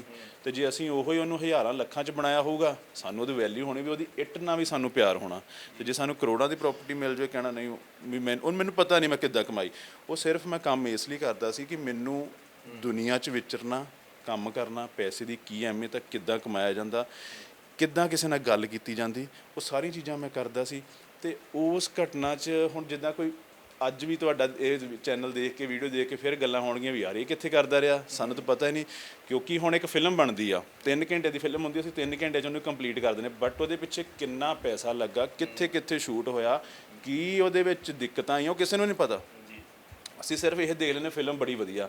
ਇੱਦਾਂ ਹੀ ਹਰ ਇਨਸਾਨ ਦੀ ਲਾਈਫ ਵੀ ਇੱਕ ਪਿਕਚਰ ਆ, ਪਰ ਉਹਦੇ 'ਚ ਕਿਹੜੇ ਕਿਹੜੇ ਕੰਮ ਕੀਤੇ, ਉਹ ਕਿੱਥੇ ਕੀਤੇ, ਕਿੱਦਾਂ ਹੋਏ, ਉਹ ਸਾਰੇ ਨਹੀਂ ਸਾਂਝੇ ਕੀਤੇ ਜਾਂਦੇ। ਕੁਛ ਪਰਦੇ ਪਿੱਛੇ ਗੱਲਾਂ ਵੀ ਹੁੰਦੀਆਂ। ਹੁਣ ਇੱਥੋਂ ਬੰਦਾ ਅਦਰ ਕੰਟਰੀ 'ਚ ਜਾਂਦਾ, ਉਹ ਕਿੱਦਾਂ ਦੇ ਕੰਮ ਕਰਦਾ, ਵਾਈਟ ਕਾਲਰ ਜੌਬ ਵੀ ਕਰ ਸਕਦਾ ਤੇ ਉਹ ਨਾਰਮਲ ਜੌਬ ਵੀ ਪਰ ਉਹ ਸਾਂਝੀਆਂ ਸਾਰੀਆਂ ਨਹੀਂ ਕਰਦੇ। ਇੱਦਾਂ ਹੀ ਇਹਦੇ ਵਿੱਚ ਸੀਗਾ ਜੀ, ਮੈਂ ਸਾਰੀਆਂ ਸਾਂਝੀਆਂ ਨਹੀਂ ਕਰ ਪਾਇਆ, ਪਰ ਹੁਣ ਮੈਨੂੰ ਲੱਗਦਾ ਕਿ ਮੈਂ ਕਰਾਂ, ਕਿਉਂਕਿ ਮੇਰੀ ਏਜ ਦੇ ਹੋਰ ਬਹੁਤ ਬੱਚੇ ਆ ਜਿਹੜੇ ਇਹਨਾਂ ਚੀਜ਼ਾਂ 'ਚ ਆਪਣੇ ਆਪ ਨੂੰ ਮਾੜਾ ਗਿਣਦੇ। ਕੰਮ ਕੋਈ ਨਹੀਂ ਮਾੜਾ, ਤੁਹਾਡਾ ਹਾਰਡਵਰਕ ਆ, ਚਾਹੇ ਤੁਸੀਂ ਕੋਰੀਅਰ ਵੰਡੋ ਉਹ ਵੀ ਬਹੁਤ ਵਧੀਆ, ਚਾਹੇ ਤੁਸੀਂ ਅਖਬਾਰਾਂ ਵੰਡੋ ਉਹ ਵੀ ਵਧੀਆ, ਪਰ ਤੁਹਾਡਾ ਹਾਰਡਵਰਕ ਆ ਨਾ, ਕਿਸੇ ਦਾ ਨਹੀਂ ਕੰਮ ਕਰ ਰਹੇ, ਉਲਟਾ ਉਹ ਤੋਂ ਸਿੱਖਣ ਨੂੰ ਮਿਲਦਾ ਸੀ। ਤਾਂ ਉਹ ਚੀਜ਼ਾਂ ਨੇ ਹੀ ਮੈਨੂੰ ਇੱਕ ਬੋਡੀ ਬਿਲਡਰ ਬਣਾਤਾ। ਤੇ ਬੋਡੀ ਬਿਲਡਰ ਤੋਂ ਉੱਪਰ ਇਹ ਕਿ ਦੂਸਰਿਆਂ ਨੂੰ ਮੈਂ ਕੋਈ ਜਿੰਨੀ ਕੁ ਮੇਰੀ ਹੈਸੀਅਤ ਆ, ਵੀ ਜਿੰਨੀ ਕੁ ਮੇਰੀ ਔਕਾਤ ਆ, ਉਹਦੇ 'ਚ ਰਹਿ ਕੇ ਮੈਂ ਦੂਜਿਆਂ ਨੂੰ ਦੱਸ ਸਕਾਂ। ਅਤੇ ਉਹ ਤਾਂ ਹੀ ਬਣਿਆ ਵੀ ਜੇ ਮੈਨੂੰ ਇੱਕ ਗਰਾਊਂਡ ਲੈਵਲ ਦਾ ਪਤਾ ਸੀ। ਅੱਜ ਵੀ ਕੋਈ ਛੋਟੀ ਉਮਰ ਦਾ ਬੱਚਾ ਆਉਂਦਾ ਮੇਰੀ ਉਮਰ ਦਾ, ਮੈਨੂੰ ਆਪਣਾ ਹੀ ਉਹ ਪਾਸਟ ਯਾਦ ਆ ਜਾਂਦਾ ਵੀ ਮੈਂ ਇੱਥੋਂ ਹੀ ਗਿਆ ਅਤੇ ਦੇਰੀ ਨਹੀਂ ਲੱਗਦੀ ਉੱਥੇ ਜਾਣ ਨੂੰ। ਸੋ ਉਹ ਘਟਨਾਵਾਂ ਇਸੇ ਲਈ ਮੈਂ ਖੁਦ ਵੀ ਕਰਦਾ ਸੀ, ਕੁਛ ਉਸ ਤੋਂ ਉੱਪਰ ਪਹਿਲਾਂ ਵੀ ਦੱਸਿਆ ਕਿ ਨੇਚਰ ਦਾ ਹੱਥ ਆ ਸਾਰਾ, ਵੀ ਉਹਨੇ ਮੈਨੂੰ ਰਸਤਾ ਦਿਖਾਇਆ, ਤੇ ਬਾਕੀ ਸਾਡਾ ਆਪਣਾ ਦਿਮਾਗ ਆ। ਹਾਂਜੀ। ਫਸਟ ਟਾਈਮ ਹਿੱਸਾ ਕਿੱਥੇ ਲਿਆ ਸੀ ਤੁਸੀਂ, ਜਦੋਂ ਫਸਟ ਟਾਈਮ ਜਾਂ ਤੁਸੀਂ ਉਦੋਂ ਕਿੱਦਾਂ ਦਾ ਬਣਿਆ, ਕਿਵੇਂ ਹਾਸਾ ਆਇਆ ਜਾਂ ਕਿੱਦਾਂ ਲੱਗਿਆ? ਤੁਸੀਂ ਅੱਜ ਮੈਨੂੰ ਸਾਰੀ ਮੇਰੀ ਪਿਛਲੀ ਜਿਹੜੀ ਜਰਨੀ ਹੈ ਯਾਦ ਕਰਾ ਰਹੇ, ਤਾਂ ਬੜਾ ਵਧੀਆ ਲੱਗ ਰਿਹਾ ਚੀਜ਼ਾਂ ਤੁਹਾਡੇ ਨਾਲ ਸਾਂਝੀਆਂ ਕਰਕੇ। ਕਿ ਫਸਟ ਟਾਈਮ ਮੈਂ ਫਗਵਾੜਾ ਕੰਪੀਟੀਸ਼ਨ ਹੋਇਆ ਸੀ ਡਿਸਟ੍ਰਿਕਟ ਲੈਵਲ ਦਾ, ਤੇ ਉਹਦੇ ਵਿੱਚ ਤਕਰੀਬਨ 4 ਲੜਕੇ ਸੀਗੇ, ਤੇ ਜਿੱਦਾਂ 4 ਲੜਕਿਆਂ 'ਚ ਮੈਂ ਸੈਕਿੰਡ ਆਇਆ ਸੀ ਉਦੋਂ। ਤੇ ਉਹ ਮੈਂ ਸੈਕਿੰਡ ਕਿਉਂ ਆ ਗਿਆ, ਉਹਨਾਂ ਦਾ weight ਘੱਟ ਸੀਗਾ, ਮੇਰਾ ਬੋਡੀ weight ਉਦੋਂ ਜ਼ਿਆਦਾ ਹੋ ਚੁੱਕਿਆ ਸੀ। ਕੋਈ 1 ਸਾਲ ਬਾਅਦ ਮੈਂ ਪਾਰਟਿਸਿਪੇਸ਼ਨ ਕੀਤਾ ਸੀ। ਬੋਡੀ ਸਾਰਿਆਂ ਦੀ ਇੱਕੋ ਜਿਹੀ ਸੀ, ਪਰ ਮੈਂ ਉਹਨਾਂ 'ਚ ਭਾਰਾ ਲੱਗ ਰਿਹਾ ਸੀ। ਤੇ ਮੈਨੂੰ ਪਿੱਛੋਂ ਮਜ਼ਾਕ ਹੋ ਰਿਹਾ ਹੈ, ਕੋਈ ਗਲਤ ਕਮੈਂਟ ਕਰ ਰਿਹਾ, ਕੋਈ ਕੁਛ ਕਰ ਰਿਹਾ, ਮੈਨੂੰ ਵੀ ਬਾਕੀਆਂ ਨੂੰ ਵੀ, ਮੈਨੂੰ ਅੱਜ ਵੀ ਹੁਣ ਵੀ ਉਹ ਕਮੈਂਟ ਯਾਦ ਆ ਰਿਹਾ ਵੀ ਤੁਸੀਂ ਇਹ ਮੋਟੇ ਆਏ, ਇੱਦਾਂ ਇਹਨਾਂ ਨੇ ਢਿੱਡ ਕੱਢਿਆ, ਆਹ ਚੀਜ਼ਾਂ ਵੀ ਸਰੀਰ 'ਤੇ ਅਸੀਂ ਕਲਰ ਨਹੀਂ ਕਲਰ ਲੱਗਦਾ। ਹੁਣ ਉਦੋਂ ਅਸੀਂ ਜਿੰਨੀ ਕੁ ਸਾਡੀ ਹੈਸੀਅਤ ਸੀ, ਅਸੀਂ ਇੱਕ ਸਿਰਫ ਤੇਲ ਲਗਾ ਲਿਆ ਸਿੰਪਲ। ਤੇ ਉਦੋਂ ਮੇਰਾ ਜਿਹੜਾ ਉਹ ਸੈਕਿੰਡ ਪਲੇਸ ਆਈ ਆ, ਉਹ ਪਲੇਸ ਮੈਨੂੰ ਘਟਨਾ ਹੀ ਆ ਉਹ, ਕਿ ਉਹ ਅੱਜ ਵੀ ਉਹ ਝੰਜੋੜ ਦਿੰਦੀ ਆ। ਕਿ ਮੈਨੂੰ ਕਈਆਂ ਨੇ ਮੈਨੂੰ ਸਟੇਜ 'ਤੇ ਚੜਾਇਆ, ਆਸਾਨ ਭਾਸ਼ਾ 'ਚ ਕਹਿ ਲਈਏ ਕਿ ਮੈਨੂੰ ਮੱਖਣ ਲਾ ਕੇ ਚੜਾਇਆ ਵੀ ਹਾਂ ਹਾਂ ਹਾਂ ਤੂੰ ਕਰ ਕਰ, ਮੈਨੂੰ ਮਜ਼ਾਕ ਬਣਾਉਣ ਲਈ। ਸਹੀ ਪਾਸੇ ਕਿਸੇ ਨੇ ਚੜਾਇਆ, ਉਹ ਮਜ਼ਾਕ ਬਣਦਾ ਬਣਦਾ ਅੱਜ ਇੱਥੇ ਤੱਕ ਪਹੁੰਚ ਗਿਆ। ਬਟ ਉਹ ਚੀਜ਼ਾਂ ਹੁੰਦੀਆਂ ਰਹੀਆਂ, ਤੇ ਉਹ ਘਟਨਾ ਅੱਜ ਸੋਚ ਕੇ ਹਾਸਾ ਵੀ ਆਉਂਦਾ ਵੀ ਉਦੋਂ ਤਾਂ ਮੈਂ ਕੁਛ ਵੀ ਨਹੀਂ ਸੀ। ਤੇ ਅੱਜ ਪਰਮਾਤਮਾ ਦੀ ਕਿਰਪਾ ਆ, ਸਰੀਰ ਆ ਦਿੱਤਾ ਹੈ ਉਹਨੇ, ਉਸ ਤੋਂ ਉੱਪਰ ਜਿਹੜੀ ਸੋਚ ਦਿੱਤੀ ਹੈ। ਪਰ ਉਹ ਸਾਰੀਆਂ ਚੀਜ਼ਾਂ ਹੀ ਇਨਸਾਨ ਨੂੰ ਕਰਨੀਆਂ ਚਾਹੀਦੀਆਂ, ਜ਼ੀਰੋ ਤੋਂ ਆਉਣਾ ਚਾਹੀਦਾ। ਕਿਉਂਕਿ ਹਰ ਬੱਚਾ ਨਰਸਰੀ 'ਚ ਪੜ੍ਹਦਾ, ਫਿਰ ਹੀ ਉਹ ਗ੍ਰੈਜੂਏਸ਼ਨ ਕਰਦਾ। ਤੇ ਹਰ ਫਿਲਮ ਦੇ ਪਿੱਛੇ ਬਹੁਤ ਵੱਡਾ ਇੱਕ ਬਜਟ ਹੁੰਦਾ, ਬਹੁਤ ਕੁਛ ਹੁੰਦਾ ਹੈ। ਲਾਈਫ ਵੀ ਇੱਦਾਂ ਹੀ ਆ। ਸੋ ਉਹ ਜਿਹੜਾ ਅੱਜ ਹੁਣ ਸੀਨ ਸਾਰਾ ਮੈਂ ਕ੍ਰੀਏਟਿਵ ਲੰਬਾ ਆ, ਹੁਣ ਉਹਨੂੰ ਮੈਂ ਕਿੱਦਾਂ ਸਾਂਝਾ ਕਰਾਂ ਵੀ ਮੈਨੂੰ ਜਦੋਂ ਟਰੋਫੀ ਮਿਲੀ ਆ, ਉਦੋਂ ਮੈਨੂੰ ਹਾਸਾ ਵੀ ਆ ਰਿਹਾ ਸੀ, ਤੇ ਇੱਕ ਬੰਨੇ ਮਨ 'ਚ ਵੀ ਆ ਰਿਹਾ ਸੀ ਵੀ ਮੈਂ ਤੇ ਕਦੀ ਸੋਚਿਆ ਨਹੀਂ ਮੈਂ ਸਟੇਜ ਤੋਂ ਟਰੋਫੀ ਲਊਂਗਾ। ਪਰ ਉੱਥੇ ਜਾ ਕੇ ਮੇਰੀ ਬੋਡੀ ਨਹੀਂ ਸੀ, ਪਰ ਉੱਥੇ ਜਾ ਕੇ ਜਿਹੜਾ ਮੇਰਾ ਕੌਨਫੀਡੈਂਸ ਲੈਵਲ ਵੱਧਦਾ ਸੀ। ਕਿਉਂਕਿ ਸਟੇਜ 'ਤੇ ਕੱਪੜੇ ਲਾ ਕੇ, ਸਿਰਫ ਇੱਕ ਕਾਸਟਿਊਮ ਪਾਇਆ ਹੁੰਦਾ ਸਾਡੇ, ਉਹ ਲਾ ਕੇ ਸਾਰਿਆਂ ਦੇ ਸਾਹਮਣੇ ਖੜੇ ਹੋਣਾ, ਉਹ ਬੜਾ ਇੱਕ ਹੌਸਲਾ ਬਣਦਾ। ਹੌਸਲਾ ਹੈ ਨਹੀਂ ਸੀ, ਮਤਲਬ ਸ਼ਰਮ ਆ ਰਹੀ ਸੀ, ਲੂੰ ਕੰਢੇ ਖੜੇ ਹੋ ਰਹੇ ਸੀ, ਵੀ ਸਰੀਰ ਸ਼ਿਵਰਿੰਗ ਕਰ ਰਿਹਾ ਸੀ, ਕੰਬ ਰਿਹਾ ਸੀ। ਬਟ ਉਹਨੇ ਹੌਸਲਾ ਹੌਲੀ ਹੌਲੀ ਕ੍ਰੀਏਟ ਕਰਵਾਇਆ। ਉਸ ਤੋਂ ਬਾਅਦ ਮੈਨੂੰ ਖੁਦ ਨੂੰ ਨਹੀਂ ਗਿਣਤੀ ਕਿ ਮੈਂ ਕਿੰਨੇ ਕੰਪੀਟੀਸ਼ਨਾਂ 'ਚ ਹਿੱਸਾ ਲੈ ਚੁੱਕਿਆ। ਤਾਂ ਸਾਰਾ ਉਹ ਵੀ ਸੋਚ ਤੋਂ ਬਾਹਰ ਹੋ ਗਿਆ। ਪਰ ਉਸ ਸਟਾਰਟਿੰਗ ਹੀ ਮੈਨੂੰ ਬੜੀ ਭਾਵੁਕ ਸੀਗੀ, ਬੜੀ ਅਜੀਬ, ਮਤਲਬ ਖਿੱਚਦੀ ਅੱਜ ਵੀ। ਜੀ ਜੀ, ਜਾਣੀ ਕਿ ਉੱਥੋਂ ਤੁਹਾਨੂੰ ਉਹ ਸਟੇਜ ਦੇ ਉੱਪਰ ਹੌਸਲੇ ਮਿਲੇ, ਅੱਗੇ ਤੁਸੀਂ ਅੱਗੇ ਤੁਰਦੇ ਗਏ, ਤੇ ਨਾਲ ਦੀ ਨਾਲ ਮਾਤਾ ਪਿਤਾ ਦਾ ਸਹਿਯੋਗ ਵੀ ਤੁਹਾਨੂੰ ਮਿਲਦਾ ਰਿਹਾ। ਦੋਸਤਾਂ ਦਾ ਸਹਿਯੋਗ ਕਿਵੇਂ ਰਿਹਾ, ਜਿਹੜੇ ਕਾਲਜ ਟਾਈਮ ਤੁਹਾਡੇ ਨਾਲ ਪੜ੍ਹਦੇ ਸੀਗੇ, ਜਿਨ੍ਹਾਂ ਨਾਲ ਫਰਲੋਆਂ ਮਾਰੀਆਂ ਨੇ, ਜਿਹੜੇ ਗੱਡੀਆਂ ਦੇ ਵਿੱਚ ਬੱਸਾਂ ਦੇ ਵਿੱਚ ਚੜ੍ਹ ਕੇ ਫਰਲੋ ਮਾਰੀਆਂ ਨਾ? ਦੋਸਤਾਂ ਦਾ ਸਹਿਯੋਗ ਮੈਂ ਸੱਚ 'ਚ ਕਹਾਂ, ਉਹ ਹਾਸੋਹੀਣਾ ਸੀਗਾ, ਵੀ ਮਜ਼ਾਕ ਹੀ ਹੁੰਦਾ ਸੀਗਾ। ਕਿ ਜਦੋਂ ਮੈਂ ਤੁਹਾਡੇ ਨਾਲ ਇੱਕ ਛੋਟੀ ਜਿਹੀ ਘਟਨਾ ਸਾਂਝੀ ਕਰਦਾ, ਦੋਸਤ ਮਿੱਤਰ ਬੈਠੇ ਸੀ ਇੱਦਾਂ, ਅਤੇ ਉਹਦੇ ਵਿੱਚ ਕੁਛ ਸਾਡੇ ਸੀਨੀਅਰ ਸੀਗੇ ਜਿਨ੍ਹਾਂ ਤੋਂ ਮੈਂ ਡਾਈਟ ਪੁੱਛਦਾ ਸੀ, ਕਿ ਮੈਂ ਇਹ ਸੋਚਦਾ ਸੀ ਕਿ ਮੈਂ ਵੀ ਇਹਨਾਂ ਵਰਗਾ ਬਣਾ। ਉਹ ਉਦੋਂ ਅੱਛੀ ਫਿਜ਼ੀਕ ਸੀ, ਅੱਛੀ ਸਿਹਤ ਸੀ, ਤਾਂ ਮੈਂ ਉਹਨਾਂ ਨੂੰ ਪੁੱਛਣਾ, ਉਹਨਾਂ ਨੇ ਮੈਨੂੰ ਝਿੜਕ ਦੇਣਾ ਵੀ ਯਾਰ ਤੂੰ ਬੱਚਾ ਆ, ਤੂੰ ਕੁਛ ਨਹੀਂ ਕਰ ਸਕਦਾ। ਜਾਂ ਮੈਂ ਪਤਲਾ ਸੀ, ਕਿਸੇ ਨੇ ਮੈਨੂੰ ਮਜ਼ਾਕ 'ਚ ਕਹਿਣਾ ਤੂੰ ਬਹੁਤ ਪਤਲਾ ਆ, ਤੇਰੀਆਂ ਹੱਡੀਆਂ ਟੁੱਟ ਜਾਣੀਆਂ, ਤੇਰਾ ਆਹ ਹੋ ਜਾਣਾ, ਉਹ ਹੋ ਜਾਣਾ। ਅਤੇ ਉਹ ਹਾਸੋਹੀਣਾ ਹੀ ਸੀਗਾ। ਪਰ ਮੈਨੂੰ ਉਹ ਚੀਜ਼ ਨੈਗੇਟਿਵ ਨਹੀਂ, ਮੈਨੂੰ ਪੋਜ਼ੀਟਿਵ ਕਰਦੀ ਸੀ ਵੀ ਯਾਰ ਇਹ ਕਰ ਸਕਦੇ ਆ, ਮੈਂ ਕਿਉਂ ਨਹੀਂ ਕਰ ਸਕਦਾ। ਵੀ ਪੈਦਾ ਤਾਂ ਇੱਦਾਂ ਦੇ ਨਹੀਂ ਹੋਏ, ਵੀ ਇਹ ਪੈਦਾ ਤਾਂ ਇੰਨੇ ਨਹੀਂ ਹੋ ਗਏ, ਜਾਂ ਜੇ ਇਹਦਾ 70-80 ਕਿਲੋ 100 ਕਿਲੋ ਭਾਰ ਹੈ, ਇਹਨਾਂ 'ਤੇ ਪੈਦਾ ਨਹੀਂ ਹੋ ਗਿਆ। ਪੈਦਾ ਤਾਂ ਕੁਦਰਤ ਦੀ ਬਣਾਈ ਜਿਹੜੀ ਰੂਟੀਨ ਨੇਚਰ ਦਾ ਬਣਾਇਆ ਜਿਹੜਾ ਅਸੂਲ ਆ, 4-5 ਕਿਲੋ ਤੱਕ ਹੀ ਹੁੰਦਾ ਆ। ਇਹਨੇ ਬਾਹਰ ਆ ਕੇ ਕੀਤਾ, ਪਰ ਇਹਨੇ ਕਿੱਦਾਂ ਕੀਤਾ ਮੈਂ ਉਹ ਦੇਖਣਾ। ਇਹਦੇ ਵਿੱਚ ਮੈਂ ਜਿੰਨਾ ਵਿੱਚ ਜਾਊਂਗਾ, ਇਹਦੀ ਗੱਲ ਜਿੰਨਾ ਇਹ ਤੋਂ ਝਿੜਕਾਂ ਖਾਊਂਗਾ, ਓਨਾ ਹੀ ਮੈਂ ਇੱਕ ਨਾ ਇੱਕ ਦਿਨ ਸਿੱਖੂੰਗਾ। ਅਤੇ ਉਹਨਾਂ ਦਾ ਜੇ ਮੈਂ ਤੁਹਾਡੇ ਨਾਲ ਵਾਕਾ ਸਾਂਝਾ ਕਰਾਂ, ਕਿ ਉਹਨਾਂ ਤੋਂ ਮੈਨੂੰ ਨੈਗੇਟਿਵ ਗੱਲਾਂ ਮਿਲਦੀਆਂ ਸੀ, ਪਰ ਮੈਂ ਉਹਨਾਂ ਨੂੰ ਪੋਜ਼ੀਟਿਵ ਲੈਣ ਦੀ ਕੋਸ਼ਿਸ਼ ਕਰਦਾ। ਅੱਜ ਉਹ ਦੋਸਤ ਉਹ ਕਾਲਜ ਤੱਕ ਹੀ ਰਹਿ ਗਿਆ।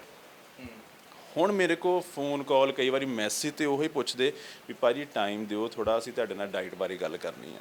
ਅਤੇ ਮੇਰੇ ਵੀ ਮਨ 'ਚ ਆਉਂਦਾ, ਪਹਿਲਾਂ ਤਾਂ ਇਨਸਾਨ ਆ, ਸਾਡੇ ਮਨ 'ਚ ਆਉਣਾ ਵੀ ਮੈਂ ਵੀ ਇਹਨਾਂ ਨੂੰ ਦੱਸਾਂ ਹੁਣ ਮੈਂ ਕੌਣ ਆ। ਪਰ ਮੈਂ ਉਹ ਚੀਜ਼ ਨਹੀਂ ਰੱਖਦਾ, ਮੈਨੂੰ ਵੀ ਉਹ ਚੀਜ਼ ਮੈਂ ਭੁਲਾ ਦਿੰਦਾ ਵੀ ਉਹ ਇਹਨਾਂ ਦੀ ਸੋਚ ਸੀ, ਮੇਰੀ ਸੋਚ ਇਹ ਆ ਵੀ ਇਹਨਾਂ ਦੇ ਉਸ ਸਮੇਂ ਤੋਂ ਮੈਂ ਸਿੱਖਿਆ ਹੈ ਕਿ ਮੈਂ ਇਹਨਾਂ ਨੂੰ ਸਪੋਰਟ ਕਰਾਂ। ਮੇਰੇ ਕੋਲ ਆ ਰਿਹਾ ਜਾਂ ਕੋਈ ਮੇਰੇ ਨਾਲ ਕੋਈ ਗੱਲ ਪੁੱਛ ਰਿਹਾ, ਸਾਂਝੀ ਕਰ ਰਿਹਾ, ਉਹ ਇਸੇ ਲਈ ਕਰ ਰਿਹਾ ਕਿ ਮੇਰੇ 'ਚ ਕੁਛ ਹੈ। ਉਹ ਕਿਹਨੇ ਦਿੱਤਾ ਮੈਨੂੰ? ਕੁਦਰਤ ਨੇ ਦਿੱਤਾ। ਦਿਮਾਗ, ਸਰੀਰ ਕੁਦਰਤ ਦਿੱਤਾ, ਉਹਨੂੰ ਮੈਂ ਆਪਣੇ ਤਰੀਕੇ ਵਰਤਿਆ, ਪਰ ਉਹ ਦਿੱਤਾ ਕੁਦਰਤ ਨੇ ਆ। ਹੁਣ ਕੁਦਰਤ ਮੈਨੂੰ ਇਹ ਨਹੀਂ ਕਹਿੰਦੀ ਕਿ ਵੀ ਤੂੰ ਇਹਨੂੰ ਵੀ ਉੱਦਾਂ ਕਰ, ਵੀ ਉਹ ਜੈਸੇ ਕੋ ਤੈਸਾ ਨਹੀਂ। ਉਹ ਸੋਚ ਉਹਨਾਂ ਨੇ ਖ਼ਤਮ ਕੀਤੀ ਸੀ, ਨਿਤ ਇਨਸਾਨ ਆ ਹੋਣੀ ਸੀ। ਆ ਜਾਂਦੀ ਹੱਲੇ ਵੀ, ਪਰ ਅਸੀਂ ਉਹਨੂੰ ਖਤਮ ਕਰ ਦਿੱਤਾ ਕਿ ਨਹੀਂ, ਇਹਨਾਂ ਨੇ ਉਦੋਂ ਮੈਨੂੰ ਨਹੀਂ ਦੱਸਿਆ ਪਰ ਮੈਂ ਇਹਨਾਂ ਨੂੰ ਦੱਸੂਗਾ। ਅੱਜ ਉਹੀ ਬੰਦੇ ਜਿਹੜਾ ਮੇਰਾ ਮਜ਼ਾਕ ਬਣਾਉਂਦੇ ਸੀਗੇ, ਅੱਜ ਉਹੀ ਬੰਦੇ ਮੈਨੂੰ ਮੇਰੇ ਕੋਲੋਂ ਆ ਕੇ ਪੁੱਛਦੇ, ਤਾਂ ਮੈਂ ਸਗੋਂ ਖੁਸ਼ੀ ਮਹਿਸੂਸ ਕਰਦਾ ਕਿ ਹਾਂ ਠੀਕ ਆ ਵੀ ਮੈਂ ਇਹਨਾਂ ਦੀ ਬਦੌਲਤ ਹਾਂ। ਪਰ ਮੈਂ ਉਹਨਾਂ ਨੂੰ ਉਹ ਚੀਜ਼ ਸਾਂਝੀ ਨਹੀਂ ਕਰਦਾ ਵੀ ਇਹਨਾਂ ਦਾ ਮਨ ਨਾ ਦੁਖੇ ਵੀ ਇਹ ਅਸੀਂ ਇਦਾਂ ਕੀਤਾ, ਜੇ ਉਹ ਅੱਗੇ ਆ ਗਿਆ ਤੇ ਅਸੀਂ ਨਹੀਂ। ਉਹਨਾਂ ਨੇ ਮੈਨੂੰ ਇਹ ਸਿਖਾਇਆ, ਉਹ ਘਟਨਾ ਨੇ ਇਹ ਸਿਖਾਇਆ ਕਿ ਇਹਨਾਂ ਨੂੰ ਵੀ ਸਪੋਰਟ ਕਰੋ ਤੇ ਇਹਨਾਂ ਦੇ ਨਾਲ ਜਿਹੜੇ ਬਾਕੀ ਹੈਗੇ ਉਹਨਾਂ ਨੂੰ ਵੀ ਸਪੋਰਟ ਕਰੋ। ਜੀ ਜੀ, ਅਕਸਰ ਵੀ ਦੀ ਇੱਕ ਗੱਲ ਹੈ ਵੀ ਮਾਸਾਹਾਰੀ ਜਿਹੜਾ ਇਨਸਾਨ ਹੁੰਦਾ ਉਹੀ ਤਕੜਾ ਹੁੰਦਾ, ਉਹੀ ਬੋਡੀ ਬਿਲਡਰ ਹੁੰਦਾ। ਖੁਰਾਕਾਂ ਨੇ ਜਿਹੜੀਆਂ ਮਾਸਾਹਾਰੀ ਖਾ ਕੇ ਹੀ ਬੰਦਾ ਬੋਡੀ ਬਿਲਡਰ ਬਣ ਸਕਦਾ। ਇਸ ਗੱਲਾਂ ਨਾਲ ਤੁਸੀਂ ਸਹਿਮਤ ਹੋ? ਦੇਖੋ ਮੈਂ ਤੁਹਾਡੇ ਨੂੰ ਛੋਟੀ ਜਿਹੀ ਐਗਜ਼ਾਮਪਲ ਦੇਵਾਂਗਾ ਕਿ ਸਰੀਰ ਆ ਜਿਹੜਾ ਉਹ ਕਿਸੇ ਚੀਜ਼ ਦੀ ਡਿਮਾਂਡ ਨਹੀਂ ਕਰਦਾ, ਉਹ ਸਿਰਫ ਖਾਣੇ ਦੀ ਡਿਮਾਂਡ ਕਰਦਾ। ਉਹ ਇਹ ਨਹੀਂ ਕਹਿੰਦਾ ਕਿ ਮੈਨੂੰ ਐਗ ਦੇ, ਚਿਕਨ ਦੇ, ਜਾਂ ਮੈਨੂੰ ਕੋਈ ਸਪਲੀਮੈਂਟ ਦੇ, ਜਾਂ ਮੈਨੂੰ ਕੋਈ ਨਸ਼ਾ ਦੇ, ਨਹੀਂ ਡਿਮਾਂਡ ਕਰਦਾ। ਅਸੀਂ ਆਪਣੇ ਹੱਥਾਂ ਨਾਲ ਹੀ ਕਰਦੇ ਹਾਂ, ਸਭ ਤੋਂ ਪਹਿਲਾਂ ਦਿਮਾਗ ਨਾਲ ਸੋਚਦੇ ਹਾਂ, ਫਿਰ ਆਪਣੇ ਹੱਥਾਂ ਨਾਲ ਉਸ ਚੀਜ਼ ਨੂੰ ਖਾ ਲੈਂਦੇ ਹਾਂ। ਅਤੇ ਜਿਹੜੀ ਤੁਸੀਂ ਮਾਸਾਹਾਰੀ ਦੀ ਗੱਲ ਕਰਦੇ ਆ ਜਾਂ ਵੈਜ ਜਾਂ ਨੌਨ ਵੈਜ, ਸ਼ਾਕਾਹਾਰੀ ਮਾਸਾਹਾਰੀ, ਉਹ ਅਲੱਗ-ਅਲੱਗ ਚੀਜ਼ਾਂ ਆ, ਬਟ ਬੋਡੀ ਥੋੜੀ ਡਿਮਾਂਡ ਕਰਦੀ ਮੈਨੂੰ ਚਿਕਨ ਦਿਓ, ਜਾਂ ਬੋਡੀ ਨਹੀਂ ਡਿਮਾਂਡ ਕਰਦੀ ਮੈਂ ਵੈਜੀਟੇਰੀਅਨ ਫੂਡ ਖਾਣਾ। ਸਾਡੀ ਚੋਇਸ ਆ। ਉਦਾਹਰਨ ਦੇ ਤੌਰ ਤੇ ਬਾਈਕ ਨੇ ਚੱਲਣਾ ਆ ਜਾਂ ਸਾਡੀ ਕਾਰ ਨੇ ਚੱਲਣਾ ਆ, ਉਹ ਚੱਲਣ ਲਈ ਫਿਊਲ ਦੀ ਡਿਮਾਂਡ ਕਰਦੀ, ਤੇਲ ਦੀ ਡਿਮਾਂਡ ਕਰਦੀ ਆ। ਉਹ ਸਾਡੀ ਚੋਇਸ ਆ, ਅਸੀਂ ਕਿਹੜੇ ਗੈਸ ਸਟੇਸ਼ਨ ਜਾਂ ਕਿਹੜੇ ਪੰਪ ਤੋਂ ਤੇਲ ਦੇਣਾ। ਚਾਹੇ ਅਸੀਂ ਕਿਸੇ ਦੀ ਕਾਰ ਚੋਂ ਕੱਢ ਕੇ ਪਾ ਦਈਏ, ਚਾਹੇ ਅਸੀਂ ਆਪਣੇ ਸ਼ਹਿਰ ਦੇ ਪੰਪ ਤੋਂ ਪਾ ਦਈਏ, ਚਾਹੇ ਦੂਸਰੇ ਸ਼ਹਿਰ ਤੋਂ। ਪਰ ਉਹ ਤੇ ਹੈ ਵੀ ਆਪਾਂ ਪੈਟਰੋਲ ਗੱਡੀ ਲੈਣੀ ਹੈ ਕਿ ਡੀਜ਼ਲ ਗੱਡੀ ਲੈਣੀ ਹੈ। ਹਾਂ ਤਾਂ ਉਹ ਅਸੀਂ ਕਿੱਥੋਂ ਪਾਉਣਾ? ਗੱਡੀ ਨੂੰ ਤਾਂ ਚੱਲਣ ਤਾਂ ਹੀ ਚੱਲੂਗੀ ਵੀ ਜੇ ਉਹਨੂੰ ਪੈਟਰੋਲ ਮਿਲੂਗਾ ਜਾਂ ਡੀਜ਼ਲ ਮਿਲੂਗਾ। ਇੱਦਾਂ ਸਾਡੀ ਬਾਡੀ ਆ, ਉਹਨੂੰ ਜਦੋਂ ਤੁਸੀਂ ਪ੍ਰੋਟੀਨ ਸੋਰਸ ਦੋਗੇ ਉਹ ਉਦੋਂ ਹੀ ਚੱਲੂਗੀ। ਉਹ ਸੋਰਸ ਕਿੱਥੋਂ ਦੇਣੇ ਉਹ ਤੁਹਾਡੀ ਚੋਇਸ ਆ। ਉਹਨੂੰ ਪ੍ਰੋਟੀਨ ਚਾਹੀਦੀ ਆ, ਉਹਦੇ ਨਾਲ ਸਾਡੇ ਸੈੱਲ ਬਣਨੇ, ਟਿਸ਼ੂ ਬਣਨੇ, ਮਸਲ ਬਣਨੇ, ਜਿਹੜੇ ਕਿ ਹਜ਼ਾਰਾਂ ਲੱਖਾਂ ਮਿਲੀਅਨ 'ਚ ਹੁੰਦੇ ਆ। ਉਹ ਸੈੱਲ ਟਿਸ਼ੂ ਹੀ ਜਿਹੜੇ ਆ ਉਹ ਪ੍ਰੋਟੀਨ ਤੋਂ ਬਣਦੇ, ਤੇ ਉਹ ਵੈਜ ਤੋਂ ਵੀ ਮਿਲਦੇ, ਨੌਨ ਵੈਜ ਤੋਂ ਵੀ ਮਿਲਦੇ ਆ। ਪਰ ਅਸੀਂ ਉਹਨੂੰ ਜਿਹੜਾ ਹੈਗਾ ਆ ਇਹ ਇੱਦਾਂ ਨਹੀਂ ਕਰ ਸਕਦੇ ਕਿ ਵੈਜ ਨਾਲ ਹੀ ਮਿਲਣੇ ਆ ਜਾਂ ਨੌਨ ਵੈਜ ਨਾਲ। ਚੋਇਸ ਸਾਡੀ ਆ ਕਿੱਥੋਂ ਲੈਣੇ। ਹੁਣ ਉਹਦੇ 'ਚ ਕਮੀ ਕਿੱਥੇ ਆਉਂਦੀ ਆ? ਆਮ ਬੰਦੇ ਦੇ ਮਨ 'ਚ ਇੱਕ ਹੋਰ ਪਿਕਚਰ ਕ੍ਰੀਏਟ ਹੋ ਜਾਂਦੀ, ਹੋਰ ਫੋਟੋ ਬਣ ਜਾਂਦੀ ਕਿ ਜਿੱਦਾਂ ਦਾ ਵੈਜ ਨੌਨ ਵੈਜ ਆ, ਮਟੀਰੀਅਲ ਭਾਰਾ ਚਿਕਨ ਆ, ਜਾਂ ਜਿੱਦਾਂ ਦਾ ਕੋਈ ਹੋਰ ਮਾਸ ਆ ਉੱਦਾਂ ਦਾ ਹੀ ਮੈਂ ਹੋ ਜਾਊਂਗਾ। ਇੱਦਾਂ ਨਹੀਂ ਹੋਣਾ। ਤੇ ਹਾਂ, ਜੇ ਮੈਂ ਹਰੀਆਂ ਸਬਜ਼ੀਆਂ ਖਾਊਂਗਾ ਮੈਂ ਉੱਦਾਂ ਤਾਂ ਪਤਲਾ ਹੋ ਜਾਊਂਗਾ ਜਿੱਦਾਂ ਛੋਟੇ ਛੋਟੇ ਬੂਟੇ ਹੁੰਦੇ। ਇੱਦਾਂ ਨਹੀਂ ਹੋਣਾ। ਉਹਦੇ ਵਿੱਚੋਂ ਵੀ ਉਹੀ ਪ੍ਰੋਟੀਨ ਮਿਲਣਾ, ਉਹਦੇ ਵਿੱਚੋਂ ਵੀ ਉਹੀ ਪ੍ਰੋਟੀਨ ਮਿਲਣਾ। ਕਮੀ ਕਿੱਥੇ ਆਉਂਦੀ ਆ? ਸਭ ਤੋਂ ਪਹਿਲਾਂ ਸੋਚ ਦੀ ਕਮੀ ਆ ਗਈ। ਉਸ ਤੋਂ ਬਾਅਦ ਕੀ ਆਉਂਦਾ ਹੈ ਕਿ ਤੁਹਾਨੂੰ ਉਹ ਸੋਰਸ ਲੱਭਣ 'ਚ ਦਿੱਕਤ ਹੁੰਦੀ ਆ। ਨੌਨ ਵੈਜ ਆਸਾਨ ਮਿਲ ਜਾਂਦਾ ਤੇ ਵੈਜੀਟੇਰੀਅਨ ਫੂਡ ਆਸਾਨ ਨਹੀਂ ਮਿਲਦਾ। ਸੋ ਚੋਇਸ ਤੁਹਾਡੀ ਆ, ਤੁਸੀਂ ਕਿੱਥੋਂ ਲੈਣਾ। ਪਰ ਇਹ ਗੱਲ ਗਲਤ ਆ ਕਿ ਵੈਜ ਖਾ ਕੇ ਜਾਂ ਨੌਨ ਵੈਜ ਖਾ ਕੇ ਤੁਸੀਂ ਬੋਡੀ ਬਣਾ ਨਹੀਂ ਸਕਦੇ। ਮਤਲਬ ਦੋਨੇ ਚੀਜ਼ਾਂ ਇੱਕ ਦੂਸਰੇ ਦੇ ਉਲਟਾ। ਤੁਹਾਡੀ ਚੋਇਸ ਆ ਤੁਸੀਂ ਵੈਜ ਹੋਵੋ, ਤੁਹਾਡੀ ਚੋਇਸ ਆ ਤੁਸੀਂ ਨੌਨ ਵੈਜ ਹੋਵੋ, ਬੋਡੀ ਹਰ ਇੱਕ ਦੀ ਬਣ ਜਾਂਦੀ ਆ। ਬਸ ਉਹ ਸੋਰਸ ਤੁਹਾਨੂੰ ਲੱਭਣ ਦੀ ਤੇ ਲੱਭ ਕੇ ਉਹਨਾਂ ਨੂੰ ਖਾਣ ਤੋਂ ਬਾਅਦ ਡਾਈਜੈਸਟ ਕਰਨ ਦੀ ਪਾਵਰ ਹੋਣੀ ਚਾਹੀਦੀ ਆ। ਬੋਡੀ ਨਹੀਂ ਡਿਮਾਂਡ ਕਰਦੀ, ਬੋਡੀ ਸਿਰਫ ਇੱਕ ਚੀਜ਼ ਦੀ ਡਿਮਾਂਡ ਕਰਦੀ ਹੈ, ਜਿੱਦਾਂ ਤੁਹਾਨੂੰ ਉਦਾਹਰਨ ਦਿੱਤੀ ਕਾਰ ਤੇ ਫਿਊਲ ਦੀ। ਹਾਂਜੀ, ਇੱਕ ਪ੍ਰੋਡਕਟ ਬਹੁਤ ਆ ਗਏ ਜੀ ਮਾਰਕੀਟ ਦੇ ਵਿੱਚ, ਬੜੀਆਂ ਐਡਾਂ ਦਿੱਤੀਆਂ ਜਾਂਦੀਆਂ ਨੇ ਤੇ ਨੌਜਵਾਨਾਂ ਦੇ ਅੰਦਰ ਵੀ ਇਹ ਚੱਲਦਾ ਵੀ ਇਹ ਪ੍ਰੋਡਕਟ ਯੂਜ਼ ਕਰਕੇ ਜਾਂ ਇਹ ਟੀਕੇ ਲਗਾ ਕੇ ਅਸੀਂ ਬੋਡੀ ਬਣਾ ਲੈਂਦੇ ਆ। ਇਹ ਵੀ ਚੀਜ਼ਾਂ ਬਹੁਤ ਚੱਲਦੀਆਂ। ਦੇਖੋ ਇਹ ਮਨ 'ਚ ਸਹੀ ਆ ਤੁਹਾਡਾ ਕੁਐਸਚਨ ਕਿ ਬੱਚਿਆਂ ਦੇ ਜਾਂ ਨੌਜਵਾਨ ਜਾਂ ਕੋਈ ਵੀ ਜਿਮ ਜਾਣ ਵਾਲਾ ਜਾਂ ਜਿਮ ਜਿਹੜਾ ਨਹੀਂ ਵੀ ਜਾਂਦਾ, ਉਹ ਆਪਣੇ ਮਨ ਨੂੰ ਇਹ ਹੌਸਲਾ ਦਿੰਦਾ ਕਿ ਇਹਨੇ ਯਾਰ ਸਪਲੀਮੈਂਟ ਖਾਦੇ ਆ ਜਾਂ ਇਹਨੇ ਇੰਜੈਕਸ਼ਨ ਲਾਏ ਆ, ਇਹਦੀ ਤਾਂ ਬੋਡੀ ਬਣੀ ਆ।